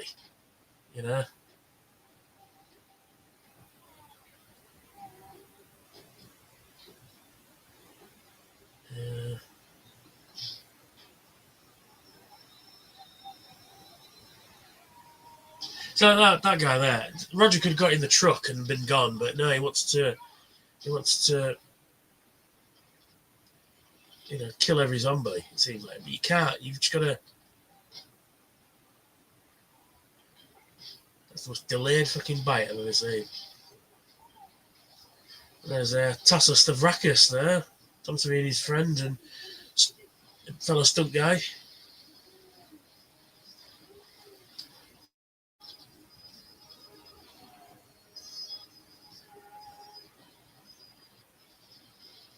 Yeah, see, this is a bit. He's losing it now. He's left his bag in the other truck.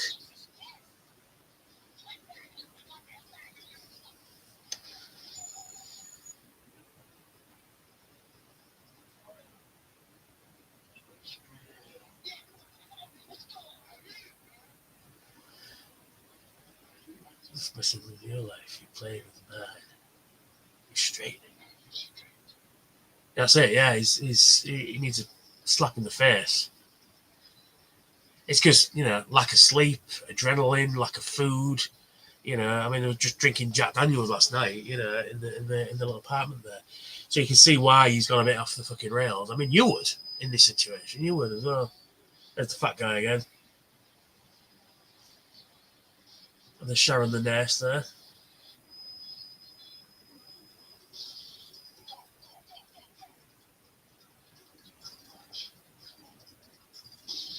Good shot.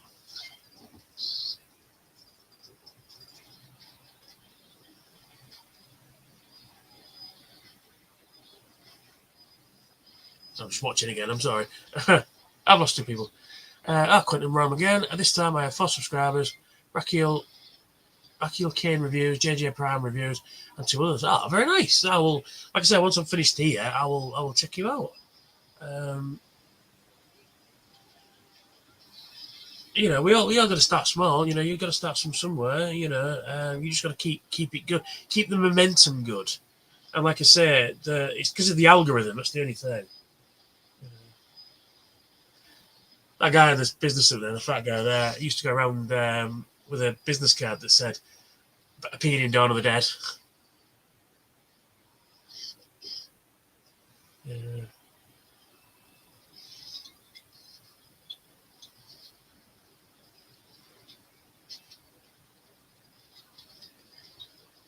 It's got a fucking hurt, that. But right into the fucking muscle, the juicy part.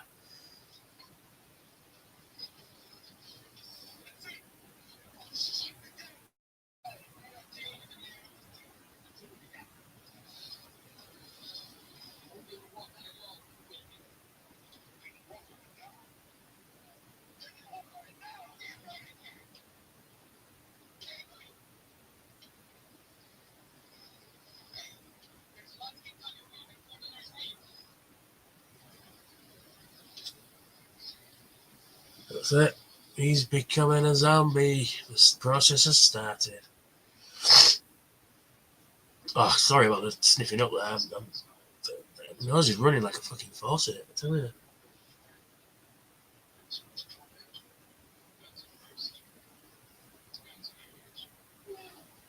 Yeah, the next mission is to clear the ones that are still inside, which should be reasonably easy, you'd think. Excuse me, I forgot to mute it there, sorry. There you go. Bottle of Jack Daniels.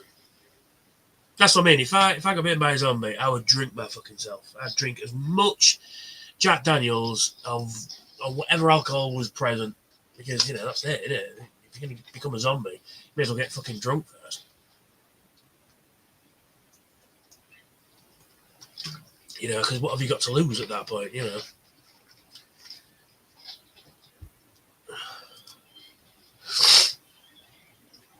Now this gun shop is not actually in the mall. I think it's about 10 miles away, but it's filmed that that it is. They set up a ladder in the middle of the store, and that's when you see him jump down from a ladder. I know it's daft as it sounds, but it does the thing. Quentin Ron again has said the first Return of the Living Dead will always be my favourite zombie film. Yeah, it is a good movie. Should have watched that one. I mean, I talked about it earlier on with, it's the even reference Night of the Living Dead, because John Russo and George Romero were partners during Night, and then they split off. Basically split off, and then Russo took the Living Dead part. This is why it's, Dawn is called Dawn of the Dead, not Dawn of the Living Dead. Plus, it's just a neater title, as well, Dawn of the Dead. And John Russo took Living Dead. And Return of the Dead is a great movie, though, to be fair. Watched it the other night. I mean, who doesn't like fucking trash stripping naked and dancing in the fucking graveyard? So come on, And then that's where the brains come from. That's where zombies eating brains comes from. Return of the Living Dead, not the Romero films. Although in Land of the Dead, when they're about to leave to go find Trollo's truck, you actually see a zombie. The only time you see a zombie in Romero's film eating a brain.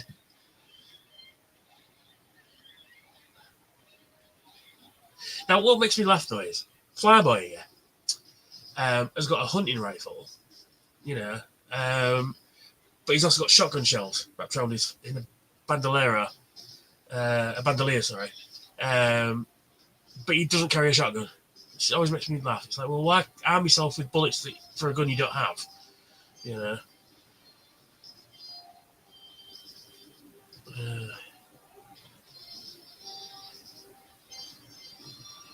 There's that businessman guy from earlier, and there's Jester with a gun still. Now, there's a lot of continuity errors here. You'll see a few zombies here. You'll see a few zombies here running around the mall that you'll see later on. Outside. It's kind of.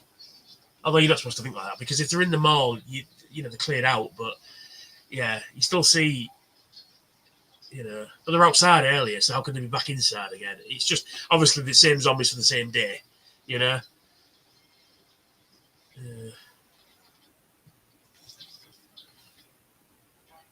like there's a movie. What is it? I can't remember what to call it. It's the strippers one. I was watching it with my ex. Oh, what do they call it? Full Monty, right? They're in Asda, and there's several shots where they're in Asda. Must be about 3 or 4 different shots, and it's several scenes taken days and weeks apart. You see the same couple walking around. Obviously, they filmed them all on the same day.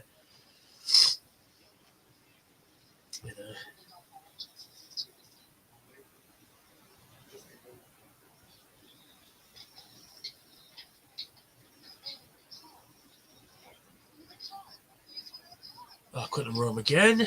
I have the original Night of the Living Dead movie poster on my bedroom wall. Nice. Yeah, I'd like a poster of Dawn, actually, framed above my mantelpiece.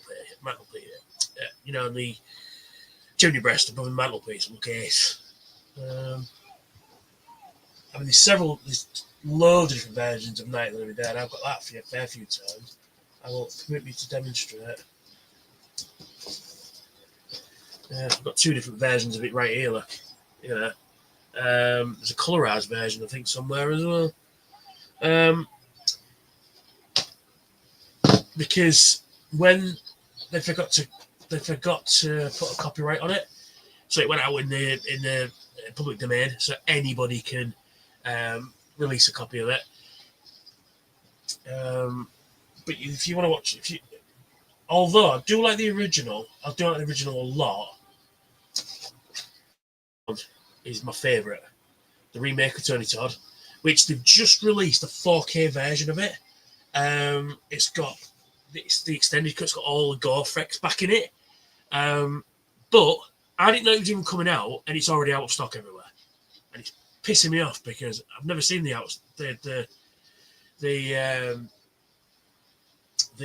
uncut version. So it would be nice to get hold of that, but it's out of stock everywhere. And because it's a limited release run as well, which doesn't help. Ooh, that's nasty. Ooh, that was nasty as well. You know, so yeah, it's pissed me off. I do like that version. Because Tony Todd's fucking fantastic in it. Now this scene here, George was told Galen to shoot the nun because she had a habit caught in the door, but she said she can't shoot a nun. You can't shoot a nun on screen. You know, you just can't do it. So that's why she opens the door and lets her out. Now, this is a particular fun zombie. Now you see what she looks like. Now there she is, climbing up. So when we get going on the Volkswagen Scirocco, it's actually fucking Tassos Stavrakis. We get shot in the face.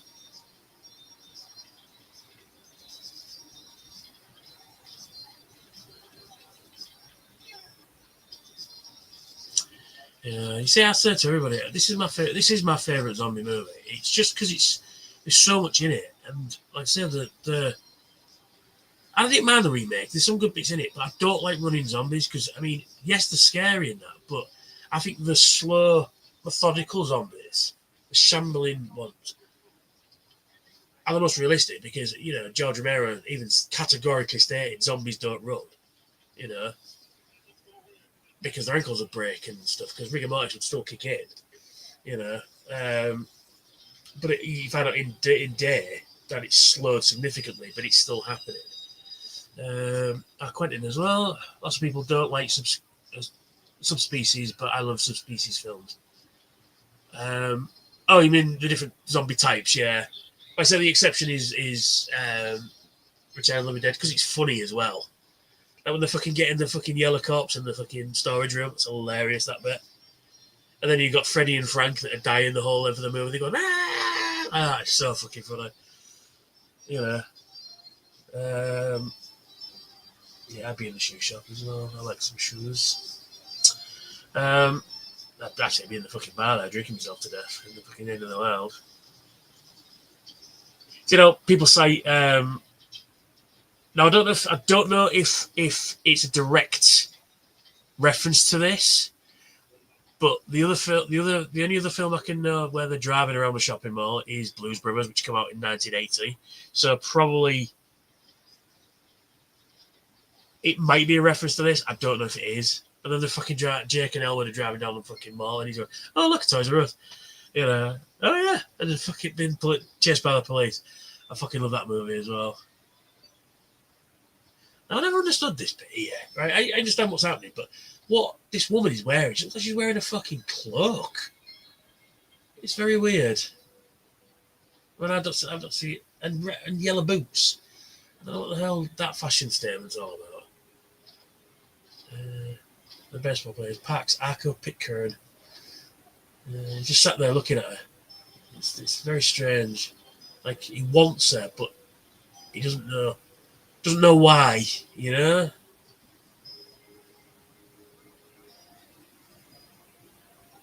Very, very. Like I said, zombies are sympathetic monsters. It's not their fault, the zombies. They just kind of are, you know?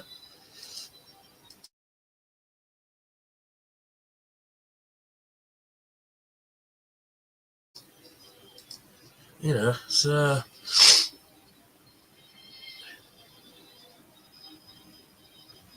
Yeah, so because they're the innocent at the end of the day. They're just the innocent people that just got bitten or died or whatever and become zombies. You know, it's not their fault. Yeah.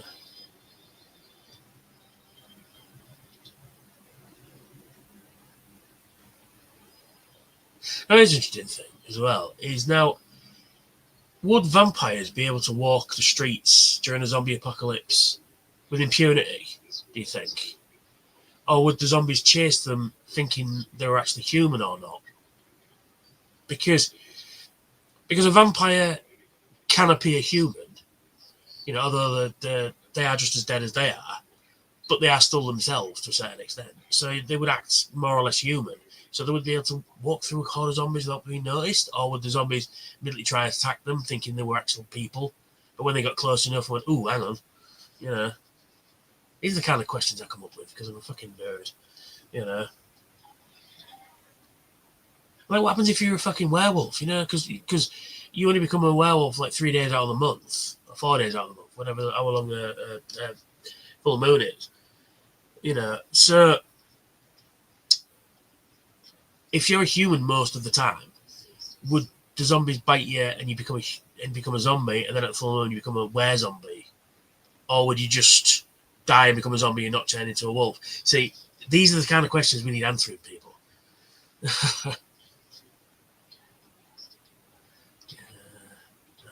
Roger's getting worse, bless him.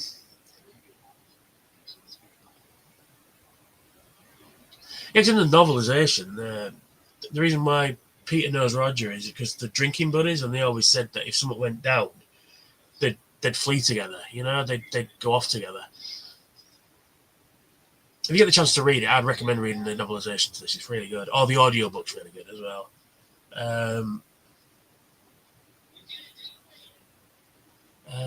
I quit in again. They're a British zombie film TV series called The Flesh. It's like The Walking Dead. Zombies start becoming living human. Oh yeah, yeah. I've seen it advertised. I've not watched it. I've been meaning to actually, and I've completely forgotten what it was called.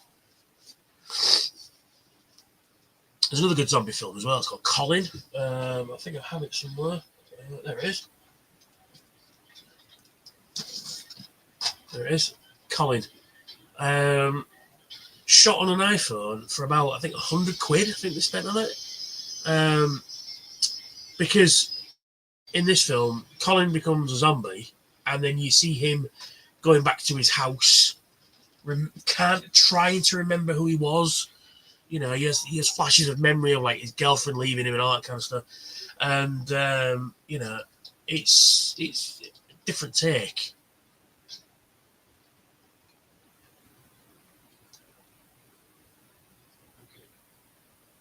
You know, it's a different take on the whole zombie genre thing. It's worth checking out.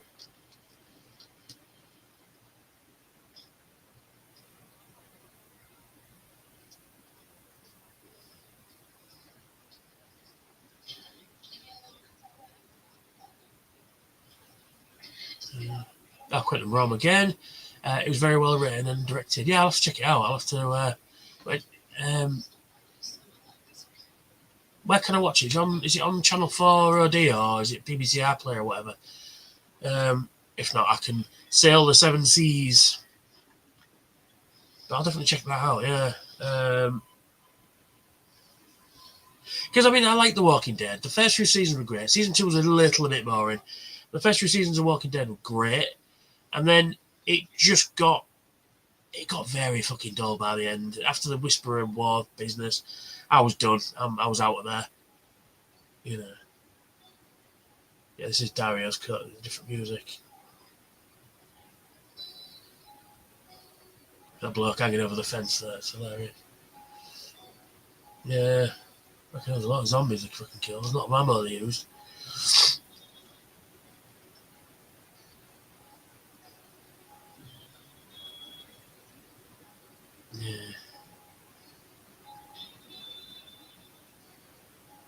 Yeah, again, this is yeah. People have told me about Fear the Walking Dead. Yeah, couldn't wrong again. Now, here's a thing. I don't get this. Why?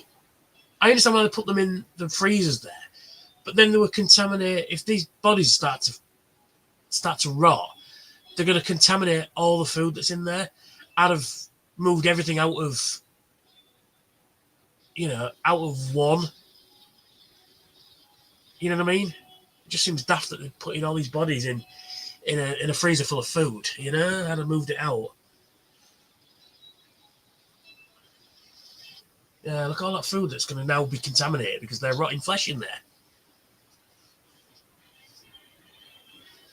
Now, like this, this would never happen these days. See, all this money there is so the bank that they're in. Richard P. Rubenstein is one of the producers. Wrote them a check for $20,000, and he handed them the check, and then they handed him $20,000 for this scene, and then later when the zombies are walking around and stuff like that. Only the fact that he didn't have $20,000, so it was a big risk. But to be fair, they got $19,990 back. It's just that they lost a few dollars here and there, and they probably found them in the end, but they reckon it went underneath cabinets and stuff like that, and so this is it. Everything in the mall, all for free, all now yours. Whatever you want. Sweets, clothes, playing on the ice rink. That's a food court now in the real mall. Yeah, I was talking about Fear the Walking Dead. Yeah, I watched, I think, about half the first season. I'm like, yeah, this is fucking bullshit. I'm done. I'm not really bothered. It's just one of those things, isn't it? It's one of those shows that, with Walking Dead, there's only so much you could do with it. It's just different characters. I mean, yeah, it was the beginning of the outbreak, but you could have done a season of The Walking Dead where it flashes back to that. But the thing for me though is it's Manja. Yeah, he gets. I don't even know what they're picking up there. That's the weird thing. I know because he's picking up nuts and that, but no. What I mean is though, it's like the fact that it's not like Star Trek where you've got a premise of the show, you've got a spaceship exploring the universe, and you get an adventures, and then they do a spin-off of that, which is the same idea but in 100 years in the future, 76 years in the future to be precise. Excuse me. And then the third series is the same idea, but set on a space station. Everybody comes to you rather than you going out there, and then you've got the Gamma Quadrant and all that. And then Voyager, the other side of the galaxy, so you're not even encountering the same alien races anymore. So you've got the same idea, but twist on its head. Whereas The Walking Dead, it's just the fucking Walking Dead. It's I even stopped reading the comics. I loved the comics when they first started, but after a bit, I just stopped. Yeah. Playing video games. That's what I'd be doing. I'd be there all fucking day, mate, playing video games. But there's 78 video games, so they're not exactly, PS5, is it? Oh, imagine the world ending before PS5. Fucking hell, it's crazy, isn't it? Or in PS1, they're still here.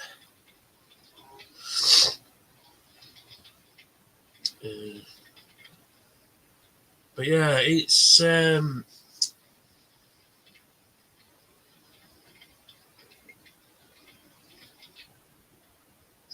yeah, they filmed it like it's the end of the mall, but apparently JCPenney's was right in the middle. This is what he said about voodoo and stuff. Just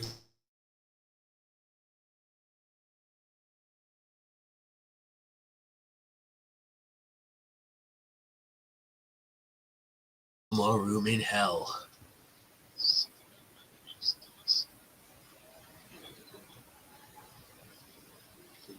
Voodoo. Yeah, that's the thing is.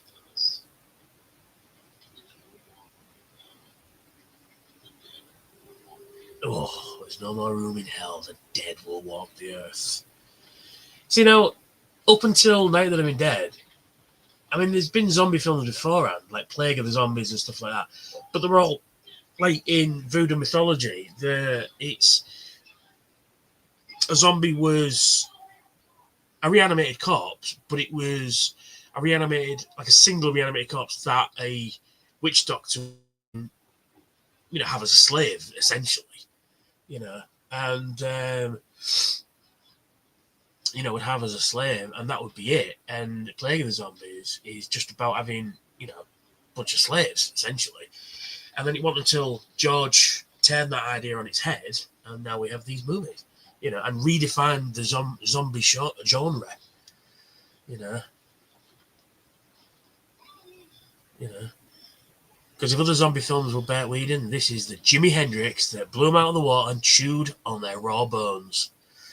That's why I love this fucking movie. So fucking, it's violent, but the acting's great in it as well. It's violent, it's gory, it's satire, it's comedy in parts, there's sadness as well, you know, there's all these different things that are in there. See, Roger's not very well, is he? Bless him.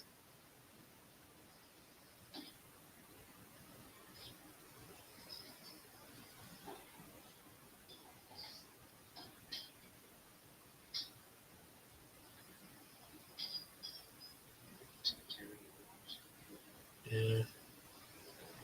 Doesn't want to be walking around like that. Yeah. Again, Quentin Rom. One movie, Subspecies, about the undead zombie vampire. Okay. Peter.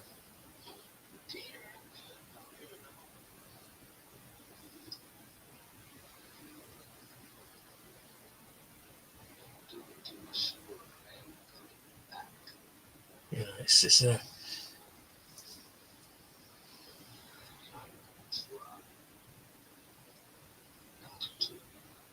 the thing. I mean, he's now, the thing is, Roger is one of them, but he is slowly becoming the enemy, and that's what makes it so scary.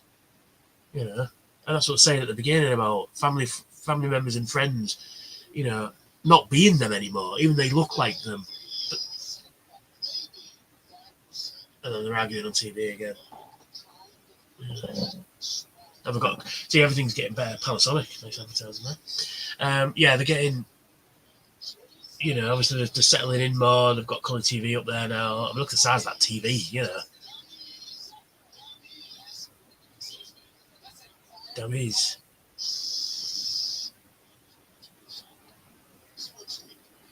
Yeah. But that's the thing. I mean, that's the scientist saying that, yeah, he's trying to help. He's giving you a solution to the problem. Here, do this, and everybody's not willing to do it because because, like I said, he said that when there's 5% of the flesh available in the human body for feeding, and after a while they'll eat what they want and then they'll fuck off, and then that body's, like he says, usually intact enough to be mobile when it revives. And he's saying that if we just keep feeding them dead bodies, they should be all right. And then, you know, and he's saying about this is the way to do it. This is the way to do it. You know, otherwise it's the end. And then he's on about the other solution. He's dropping bombs on all the big cities. You know, you could do it. There you go. I like his reaction there. Now, nuclear's a bit extreme. You could probably use what they call a MOAB, which is called a mother of all bombs, which is the biggest non-nuclear bomb there is. It's just big chunk of TNT that explodes. And it's just a bomb. There's no radiation or anything like that. It's just a big fuck off bomb. That's what it's called, a MOAB. I'd call it the big box of fuck off is what I'd call it. But yeah, I'd use them, MOABs, because then that way, you know, there's no radiation in that, because once radiation hits, you've got fallout and every other problem that comes with that. There he is. He's back. I was like this, that he's looking around, and then as soon as he sees Peter, that's it. What was Roger is now gone. You know. There he comes.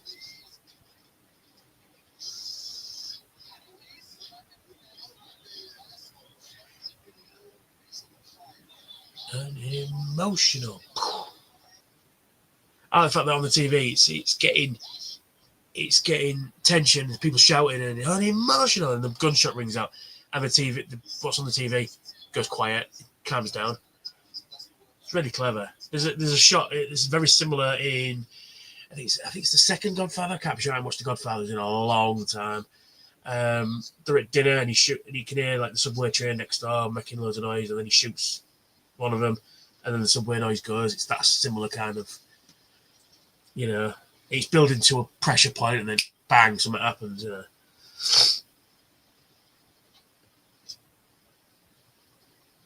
I'm just gone.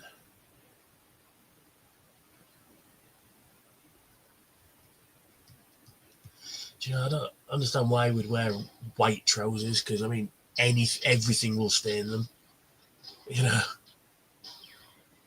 Oh, he shoots a necklace off. It's quite funny. They really took fucking real mannequins out on the thing, and that is actually them being really shot with real live ammunition. I mean, you wouldn't get that nowadays, would you, Alec Baldwin? Yeah. Alec Baldwin.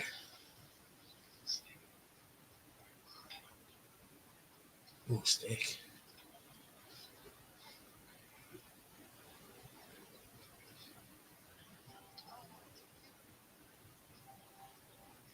Yeah, this is Dario's cut, because there's like real weird romantic saxophones going on. It's very strange.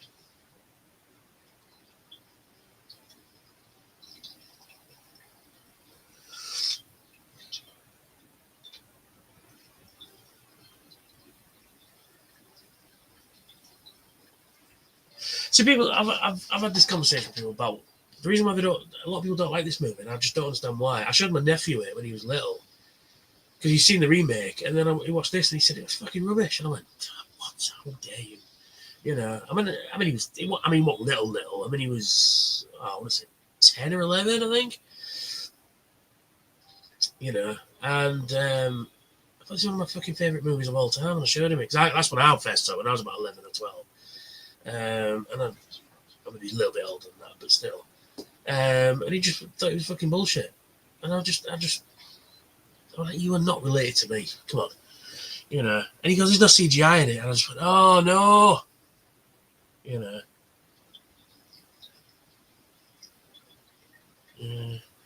He wants to get married, bless him.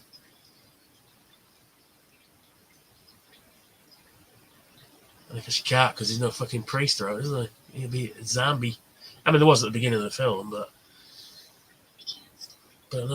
it's it's. See, I'm one of these people that, I mean, I saw these types of movies when I was a kid, and I won't share away. I won't stare away from kids. Young kids, yeah, they're not watching stuff like this. But after a certain point, you think, right, you know what? You've been playing violent video games. You've been playing fucking Call of Duty. I think you can handle a film like this. And for the most part, if you tell them that it's pretend, and, it's up to you. If you don't want your kids to see it, it's fine. But I mean, I would have no compunction, because my parents did. But they warned me, it's a frightening film, you'll get scared, and if you get scared, it's your own fault. Oh, there's a Star Wars book right behind her there, look.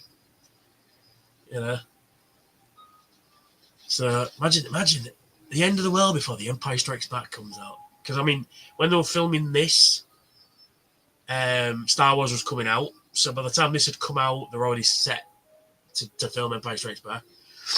But imagine that, in a world where the only Star Wars film was the first one. Now we've got Disney. I'm not getting into that. But anyway, yeah, like I was saying about, and fucking didn't give him nightmares or out. Never did me. I watched this film and I'm like, oh, right in the face, Ned's coming off, and all this kind of stuff. And because I was doing Returning the Favour, because my uncles introduced me to this sort of stuff, and I thought it's passing the torch down,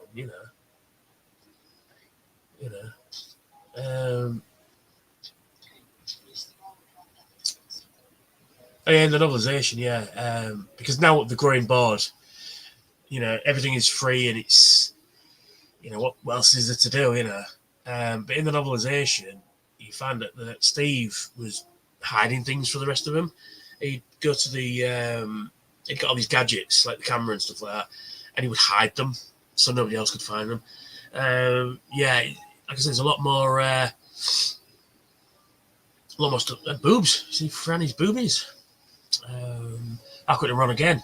When it comes to movies, I prefer practical effects over CGI effects. Me too. Now, CGI can be used to remove wires, cables, all that sort of stuff. Fine, all day. But, it's payday, 23rd. But yeah, it's.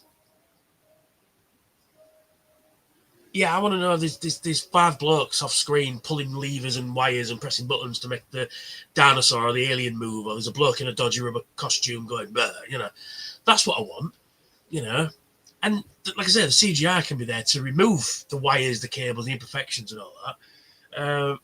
A prime example of that is, and I still say it's one of the best uses of CGI and practical effects you'll ever see, is Star Trek First Contact, when the Borg Queen's head and shoulders comes down from the ceiling and into her body.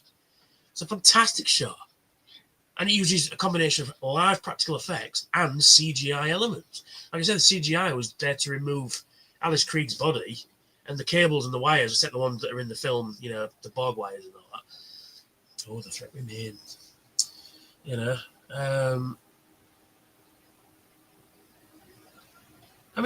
look at zombie getting shot in the face. When they go, that's CGI blood. No, I want a blood pack there I want a condom filled with blood and it explodes. That's what I want. Oh, she's hot. I like this. I always like this scene. Just seeing how many zombies there are. There's like over 100 in this scene here.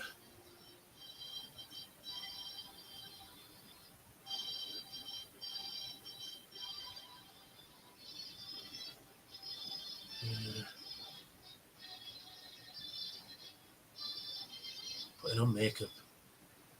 Attention all shoppers.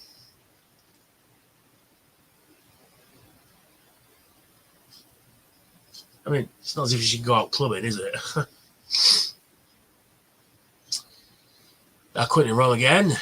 Yeah, it's not done right when it's not great when 99% of the film depends on CGI. Example of that is the prequel to The Thing. They built, because they got special effects guys in to do practical effects, and they just CGI'd over them. They didn't even know until they saw the film, and it's ridiculous.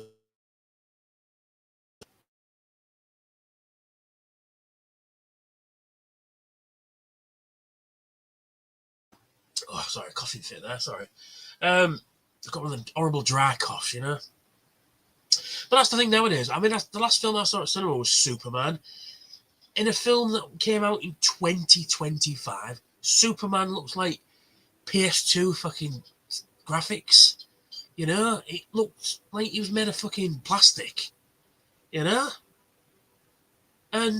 you look at a film like Lord of the Rings is a prime example. They've got CGI and practical effects. And that film is over 25 years old at this point, right? And it's still, to this day, some of the best practical effects you'll ever see. Whenever the Tower of Orthanc, Minas Tirith, the 2 big statues, the Sentinels pointing their arms up like that as the thing, all practical effects, all models they built, they look fucking great.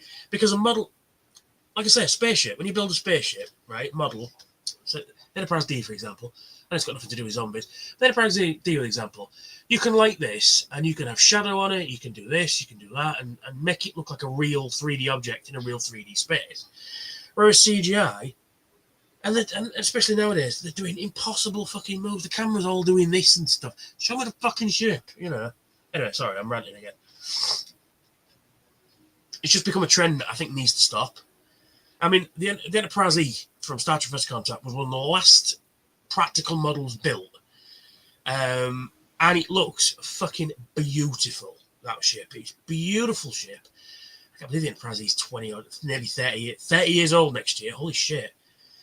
Enterprise E, and it's beautifully sleek. It's heavily 24th century goodness. And it's,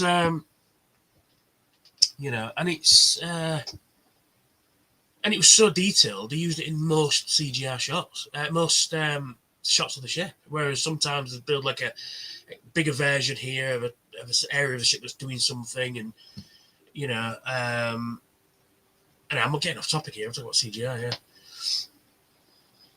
The only bit of the Flash movie I liked was Batman, but everything else, I don't like Ezra Miller. I think he's a tit. Anyway, sorry. Yeah. So Fran's learning to fly the helicopter, which she said she was going to do at the beginning, because, you know, it's relevant to the plot, you know, because if something happens to Steven, they'll need somebody to fly out there. And if they've got two pilots, that's even better.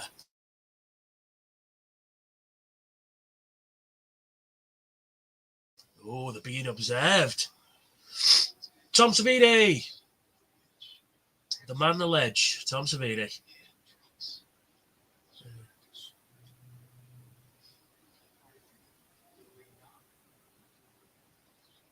See, they would have happily lived in the mall for probably years. But these guys came and spoiled all the fun. You know.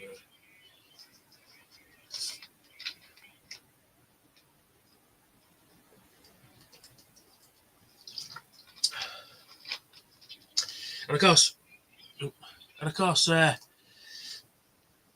Steve reacts the same way as Roger does later on. So these guys, most of these guys here are all real bikers, part of the Pagans, I think they were called, the biker gang. And it's one of these that George knew somebody who knew somebody who knew somebody, and he said, "Oh, can you get these guys in?" Yep, sure. And then, you know, here they are. Because a lot of these are real pagans. You know, in the book, you find out that a lot of them, you know, would rescue, you know, females, shall we say, and they would just become sort of a harem. You know.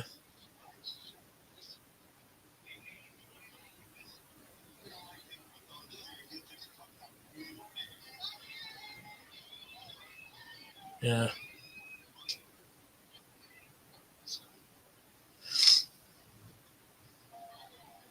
Yeah.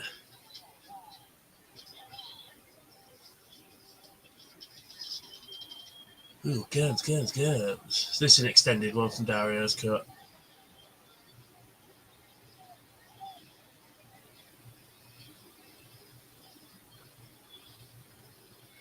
To be fair, though, I probably want to be with these guys, but they don't look after each other. So, like, when one dies, they just leave you there. You know, that's it.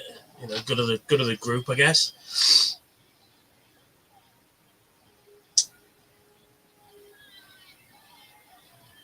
Uh,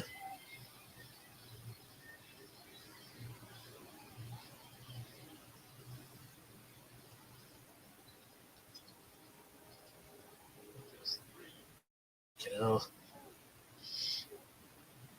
Yeah, it's like I said, the biggest threat is other people at this point. You know,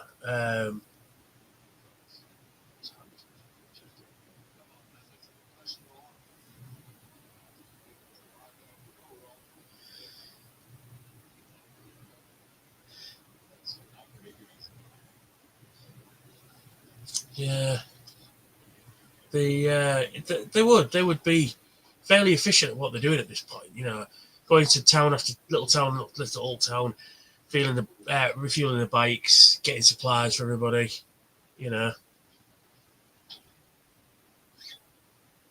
Oh, he's reading the book and there's a fucking $100 bill as a bit of bookmark in it.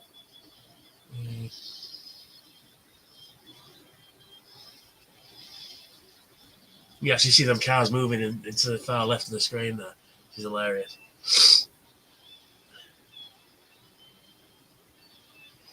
So I mean, at this point now in the film, the TVs have even stopped, you know, transmitting. You know, so civilization has now fallen because there's no new information coming out. You know, so basically these guys can do whatever the fuck they want. You know, there's no police, there's no army. There might be some pockets of police and that here and there, but yeah, it's basically you know, it's do whatever you fuck really, isn't it? At this point. Oh, so that remnants of that explosion there. There. They actually fucking blew a hole in the fucking window.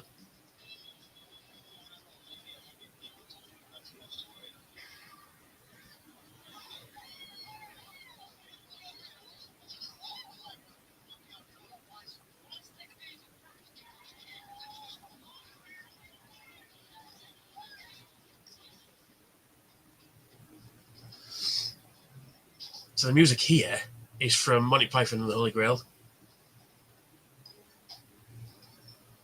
It's when they're in the woods and before they find the knights that say, "Nee." Oh, I got them wrong. AI generated movie trailers are the worst. It makes it difficult to tell what's supposed to be in for a film or just fake. Yeah, I mean, they've passed a law now that they can't use AI for films, which is good.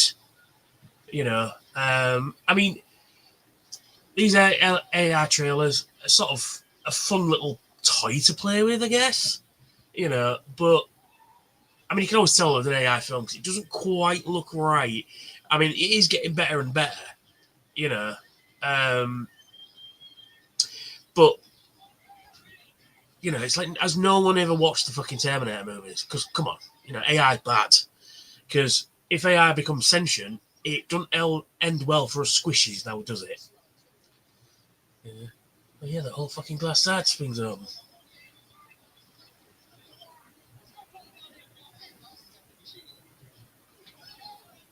Yeah. So these guys are just having fun, you know, shooting at zombies.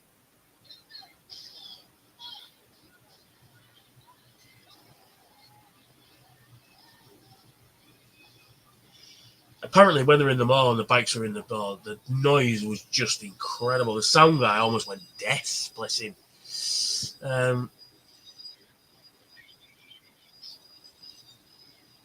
You know,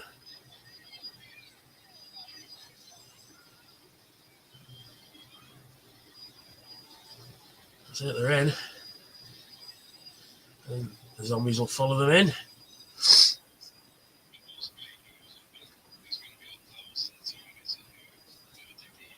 1,000 zombies. Yeah, because the plan, it looks like the plan here is let the bikers come in, let them take the shit, you know, and then shut the doors again and kill the zombies that are already in the mall, right? It seems like an easy task. But of course, it doesn't always go like that.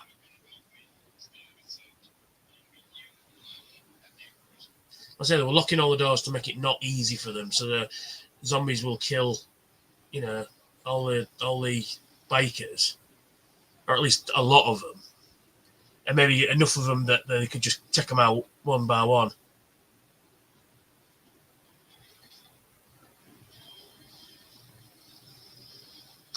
Yeah, that fountain's not there anymore. It's a kids' play park, apparently.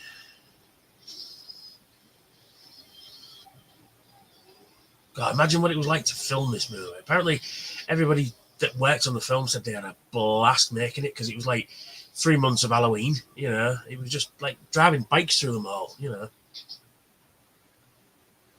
what? You can't get much more fun, can you? Yeah, steal for us.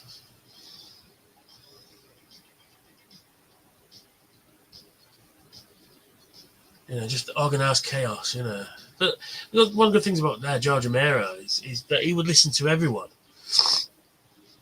You know, even the catering staff, if they had an idea, it's like, "Oh, George, what do you think about this?" He'd go, okay, let's try it. You know, I'm not sure how that would make the freaking things look. Like, they're just robbing anything up.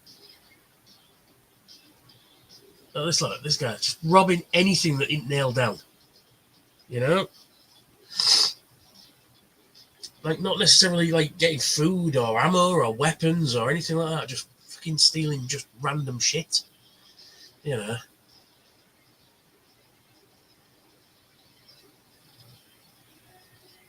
There's the military. There's a military. Yeah, there's an Air Force. It's like sergeant, I think. Uh,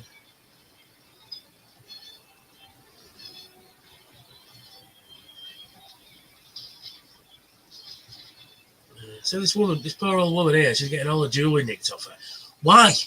You know, at the end of the day, you know, it's just there's no need for it.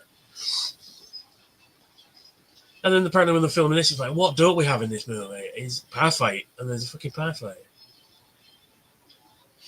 Now you'll see very, very briefly amongst these zombies. There we go, just past it. You see a guy just like Santa Claus? It was George Romero, and in the book they call him Old Nick. In the biker gang, they called him Old Nick. You know.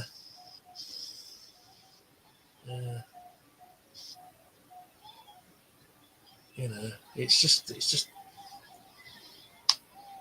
only there for like. Oh, there he is again. George running past there in Father Christmas.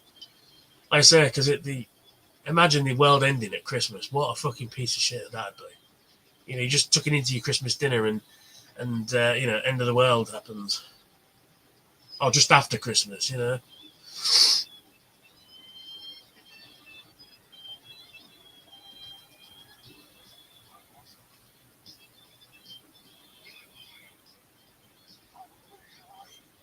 Sorry, I'm watching the film again. I'm so sorry. Well, I've had a few people watching tonight. It's been pretty fun. I've enjoyed doing it. I think I'm going to do a few more of these live stream watch-alongs. Yeah, all these characters are made up. Like, you know, Tom Savini there's called it's called Blades. Tasso's called Sledge because he's got a sledgehammer. You know, and they're just made up characters because they just needed, you know, like bikers to. That's more like it, robbing guns for the, you know, and ammo and stuff. That's what you need. Bow and arrow, yeah. Arrows, yeah. But not jewellery. Clothes I can get with, but not jewellery. Why would you steal that? You know?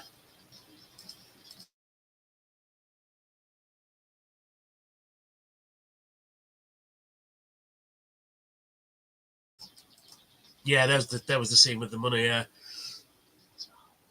So they must have all filmed that in one day. Yeah. So Steve's lost it now. He's doing a Roger. So he could have just let him do with the fucking thing, but it's like, this is mine, it's ours. You know. You know. Randy Kovacs. You know. Like this guy, I don't understand this guy. Nobody does. Why would he check your blood pressure in the middle of the zombie apocalypse? I mean, I understand, yeah. Our blood pressure is a silent killer. You know.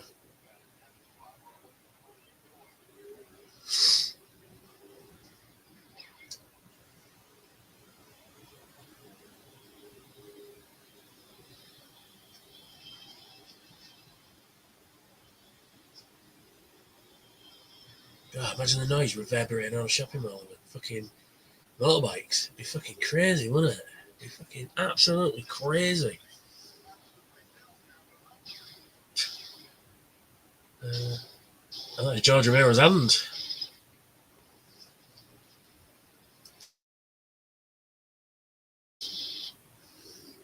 So if they're kept out of sight, they'd have just nicked a load of shit and then, you know, and that'd have been it, you know.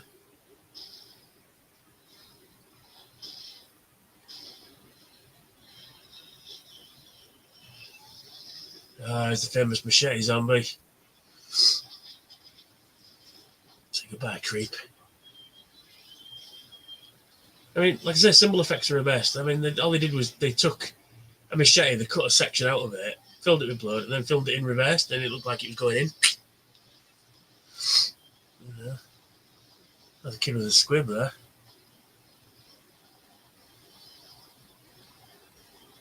God, imagine the fucking chaos going on.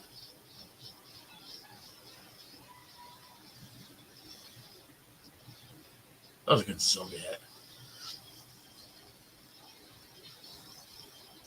Same machete again.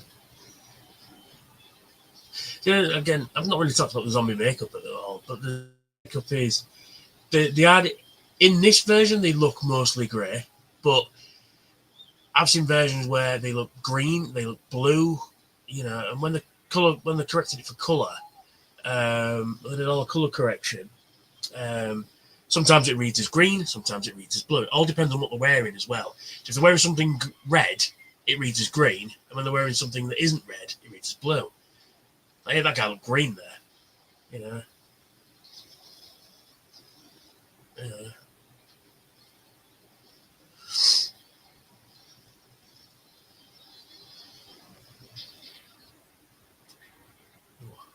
So that's going to be scary, all coming towards you like that. Yeah, apparently when they filmed that bit where Tom goes through the glass there, they poured it on the bit of the floor, but apparently they poured the glass out and it was on an uneven bit of the mold, so there's a part of it where it was a bit thicker and it went through the thick bit. And apparently for years and years and years, George Romero had a section of it at his desk in his office. Why are you stealing a bowling ball? There you go.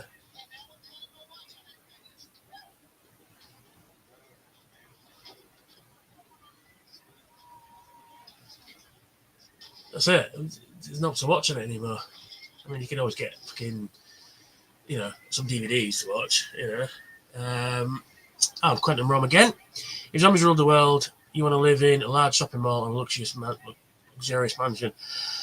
Well, I said earlier on, the shopping mall would be hard to defend because there's so many entrances to it. I mean, yeah, it's stocked to the gills with everything you might need, but and plus, like in this film, it's a big fucking target because other people are going to be driving around going, like these guys. Well, they've got a big fucking shopping mall there. We can go steal shit, go get supplies.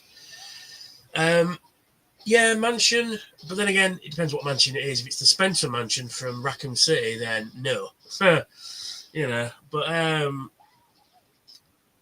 it all depends, really. I mean, it depends if it's walled off or anything like that. If it's got good walls. Yeah, mansion would be quite good.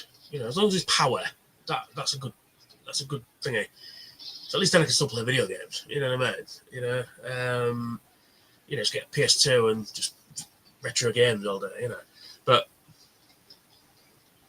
I mean, I've been watching this YouTube channel. I forget the name of it, but he's been going on about pros and cons of hiding in a shopping mall and this, that, and the other. But the Zombie for Survival guy, which is another good read, and the audiobooks are good for that as well. You see, the best thing to do is in the initial outbreak, stay at home. Okay? Stay at home, fill every container you've got full of water, because if the water goes out, you're kind of fucked. But any empty bottles you've got, any buckets, bowls, anything you can put water in, fill it as quickly as you can. And fill the bathtub, right, as well, because you're going to need water, right? That's your main thing. And then shut all the curtains and batten down the hatches, as it were, and stay quiet. Because if you can survive, I mean, you'll have food in, unless you need to go shopping the day before. But 9 times out of 10, you've got food in the house. You could probably survive at least a few days to then think about what's going on. You probably listen to radio and think, right, I need information, and that's what you do to start with. Stay at home. Let it all fucking calm down to a certain extent. And then think, right, we need to get out, But it's all about keeping a low profile, like push bike, as daft as it sounds, is the vehicle of choice because number of reasons. One, it's going to keep you fit. Two, they're exceptionally quiet. There's no motors, you don't need fuel for it. Two, they're easily repairable. Most people without any skills can probably repair a bike to a certain extent. So you could probably, so there you go, push bike. And if the ground becomes too uneven, they're light enough so you can pick it up, throw it over a wall, say, for example. Because cars are going to be very dangerous. Plus, it's a big signaler to go. Because you've got a loud engine.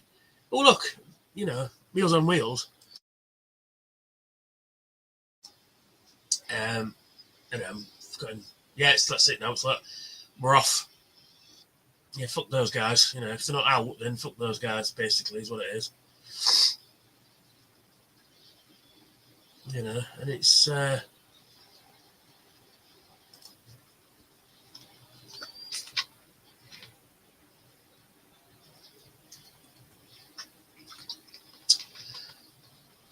Now, this all seemed a bit lame to me. I mean, he gets shot, fine. That's not the lame bit. He picks up his Tommy gun,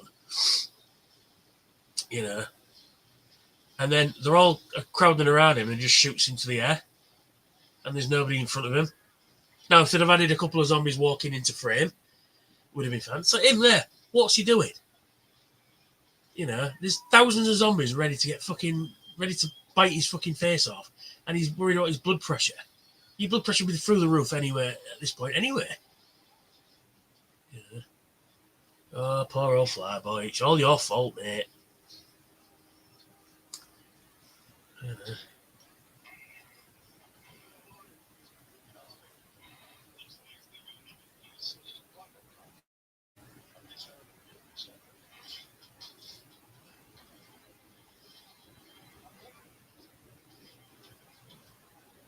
That's one of my favourite scenes coming up in a sec.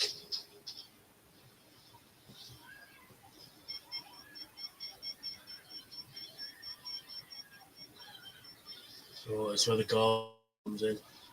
How that affected work, there's no blood. Shame, really. Yeah, it's like, fuck, those guys are off. Yeah.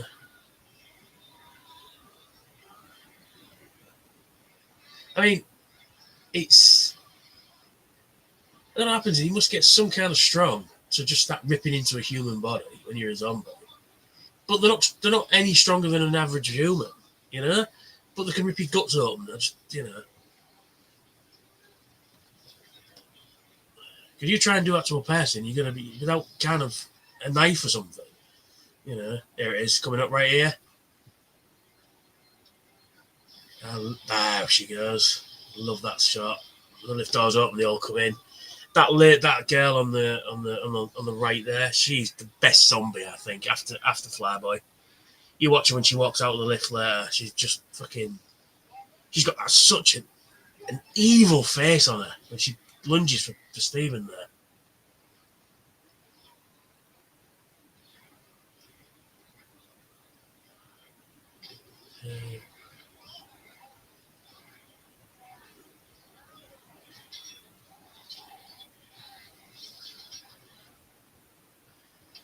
Poor bastard, Stephen.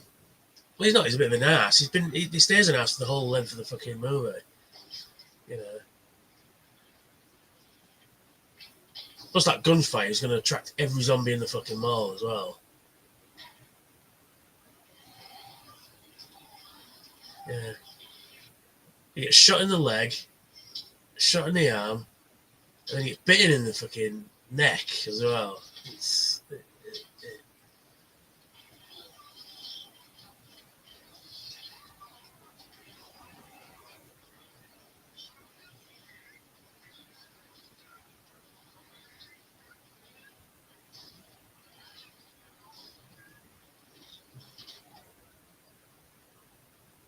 He's gonna die. Oh, I couldn't run again. Like any good horror film, you gotta love a moment for comedy. Oh yeah, of course you do. Yeah. I mean, J. Michael Straczynski says this about when he's writing Babylon 5. It's like you have a moment of levity, you know, somebody telling a joke or doing something funny, and then you have a moment of fucking sheer horror right next to it.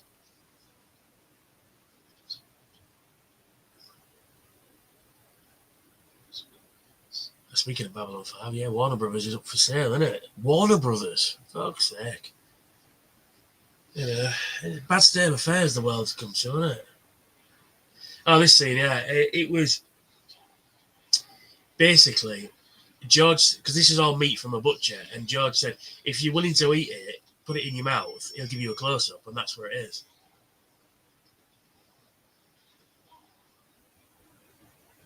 So that's the other thing as well. Zombies don't really interact with each other unless they're fighting over food. It's crazy. It's a weird thing.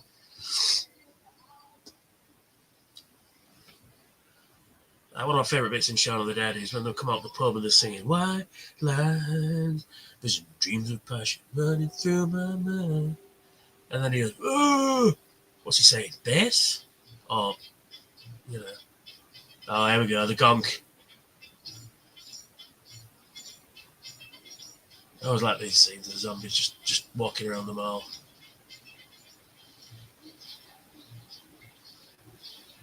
Because don't forget, now they've been there at least a couple of months. There are more zombies.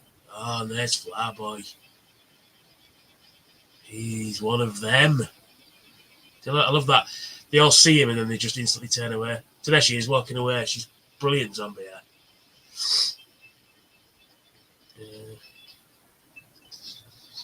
And so Stephen, look at the face he's got. You know, it doesn't look like Stephen anymore.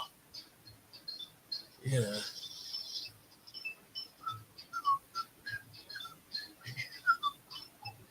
Dawn of the Dead. That's it. There you go, another shot of the zombies all walking over the money. Yeah. So I mean, the lad remembers having a bike. He's walking over the bikes. Yeah, there's Flyboy. He's sort of like having to walk with a bit in his neck, and they're like it's Stephen, but it's not Stephen. And you know, that's his zombie walk is so good. See, look, all the zombies there that were in the mall earlier that should have been killed. They're all there again, but there you go. I also like the fact that he's got instincts because he knows there's food up there, and his instinct would be to go back up there, and that's why he starts eating on the door. And shut the doors and lock the doors as well, but there you go.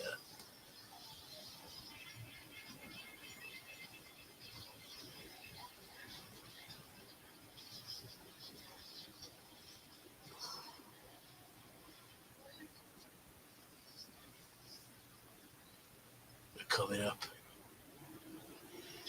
Now I'm going to talk about the controversial did they film it, did they not, alternate ending. So, I mean, like I say, if you've obviously seen this film, if you've got to this point, and you're watching me talk over it, yeah, basically, Peter's supposed to shoot himself, and then Fran's supposed to put her head in the rotor blades. Now, and then the last shot of the film would be the zombies come out onto the roof, her body drops, and then the credits would roll with the helicopter spinning away, and at the last second it would just put her into it and then just stop because run out of fuel. Right? So they wouldn't have got far anyway. Okay. Now, there is. Oh, that's a good shot. Oh, poor old Stephen. See, now he looks like Stephen again, you know?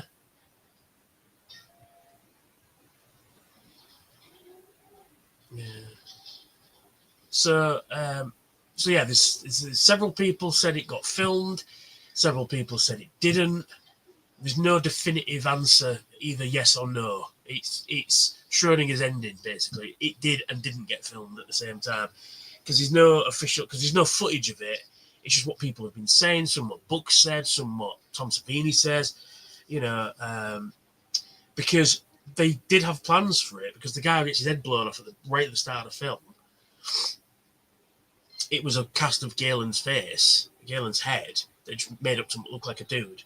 And they filled it with apple cores and condoms full of blood and all kinds of fucking shit in it. They just put all kinds of shit in it. And they really got a real shotgun and blew it proper. Because at first they were going to use, they pumped air into it and it just inflated like a balloon and went back. So they got a real shotgun and went bang, it went poof, and that's the shot you see. So it's actually Galen Ross's life head cast. You know.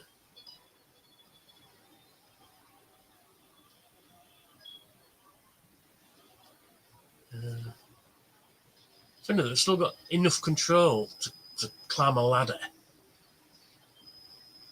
Yeah.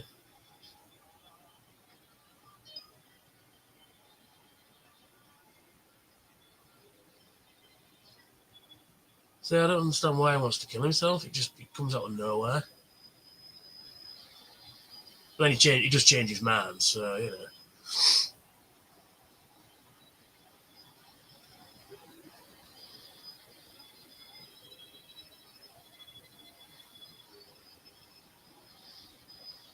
That's it.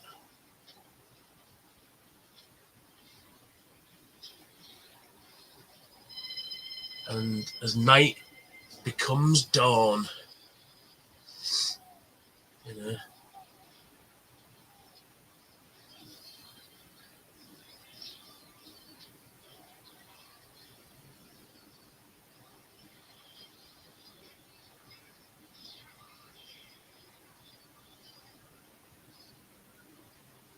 Yeah, I love the football music in the background. It's a bit hilarious.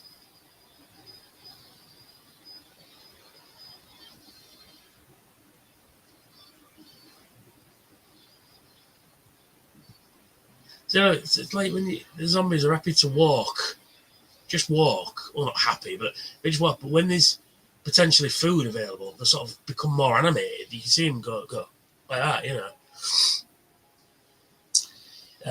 Quitting Rum again. Got to get a double feature DVD Day of the Dead and Dawn of the Dead original, and the other DVD double feature with memories of those films. Yeah.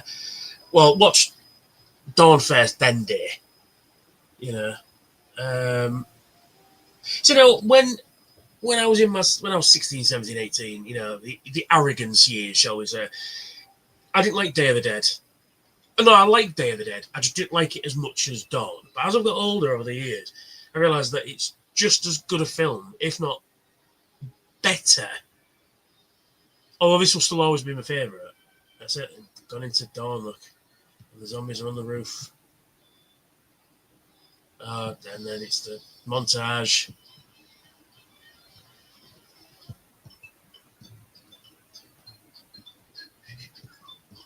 The gonk. There we go. Just zombies walking. I like them falling down on the ice, which is pretty funny.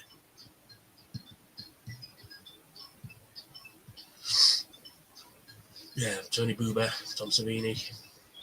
Yeah. Oh, do you know, all these years I never noticed there's a zombie falling down the escalators right there where it says George Romero, in between George Romero and Richard P. Rubenstein. All the years I've watched it, I've never noticed that before. I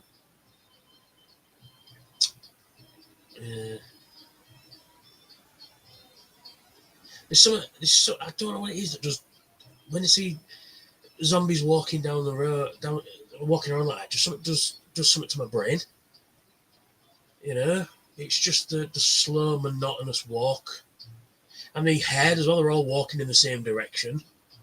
You know, and they're not. You know, there they go. Look, they're not, and they don't notice each other either. You know, there's no like collectiveness. You know, they'll only just react to what stimulus is in front of them. You know.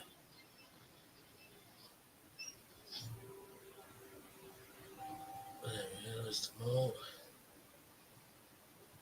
You can hear him just going in the background. It's so cool. The guy falling over the table where it says titles. 1978. I wasn't even born yet. And there we go. And that is George A. Romero's Dawn of the Dead, 1978. The complete cut, as it says here.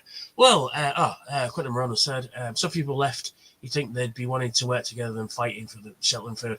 Yeah, it's all about ego as well. It's all about, you know, it's why people kill in the first place. You know, it's, you know, you have something that I want and I'm going to take it. I don't want to negotiate. I just want it. You know, it's that sort of thing. Or it's sometimes it's because you have it. You know, it's like if you've got a brother or a sister and you're fighting and she's got something of yours. Me and my sister used to fight like cat and mouse. She'd have something of yours and you want it back. And because you want it back, she's not going to give it to you. But if you lose it, she'll stop playing with it. You know, it's that sort of thing. It's because you want it, she's not going to give it to you. You know, it's all different. It's all different variables. That it wouldn't make for an interesting movie. Yeah, entertaining movie. It's right. It's true. You need conflict, you know, because otherwise they could have sat in them all forever, you know, until they grew old and died, and you know they could have been there for 30 years. You know what I mean? You know, with little survivors running around. Because in the book, she actually adopts a puppy in one of the pet stores. Because one of her daily routines is she goes to the pet shop and feeds all the animals there. But yeah, so that was Dawn of the Dead, 1978. I hope you enjoyed me rambling over it. I'm going to try and do these a bit more often. Maybe next week. In the UK, it's bonfire night. So maybe next week I will do, I don't know, something sci-fi, something a bit different, you know. maybe Star Trek 2: The Wrath of Khan, perhaps. I don't know. I decided. But no, yeah, so thanks for, watching me watch it. Because I understand these things are popular, even though I've had about 3 different people in all night. So if you've been watching, I know you have, Quentin. I will check out your channel in a minute as well. So if you've been watching, say hi. Please like, share, and subscribe if you're not already. Check out my Transformers reviews. Sorry if there's been no video this week. I've had the worst cough. I think I'm over the worst of it now. It's still pretty bad, but I'm over the worst of it now. A nice cup of tea. Accurate.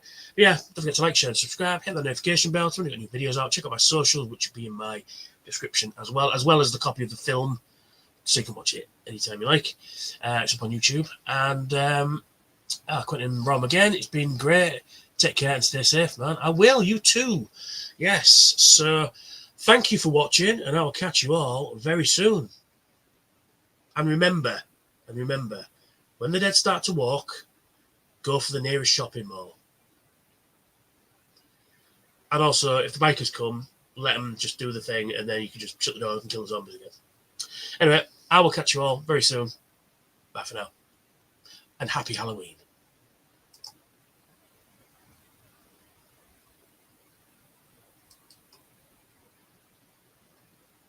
Come on.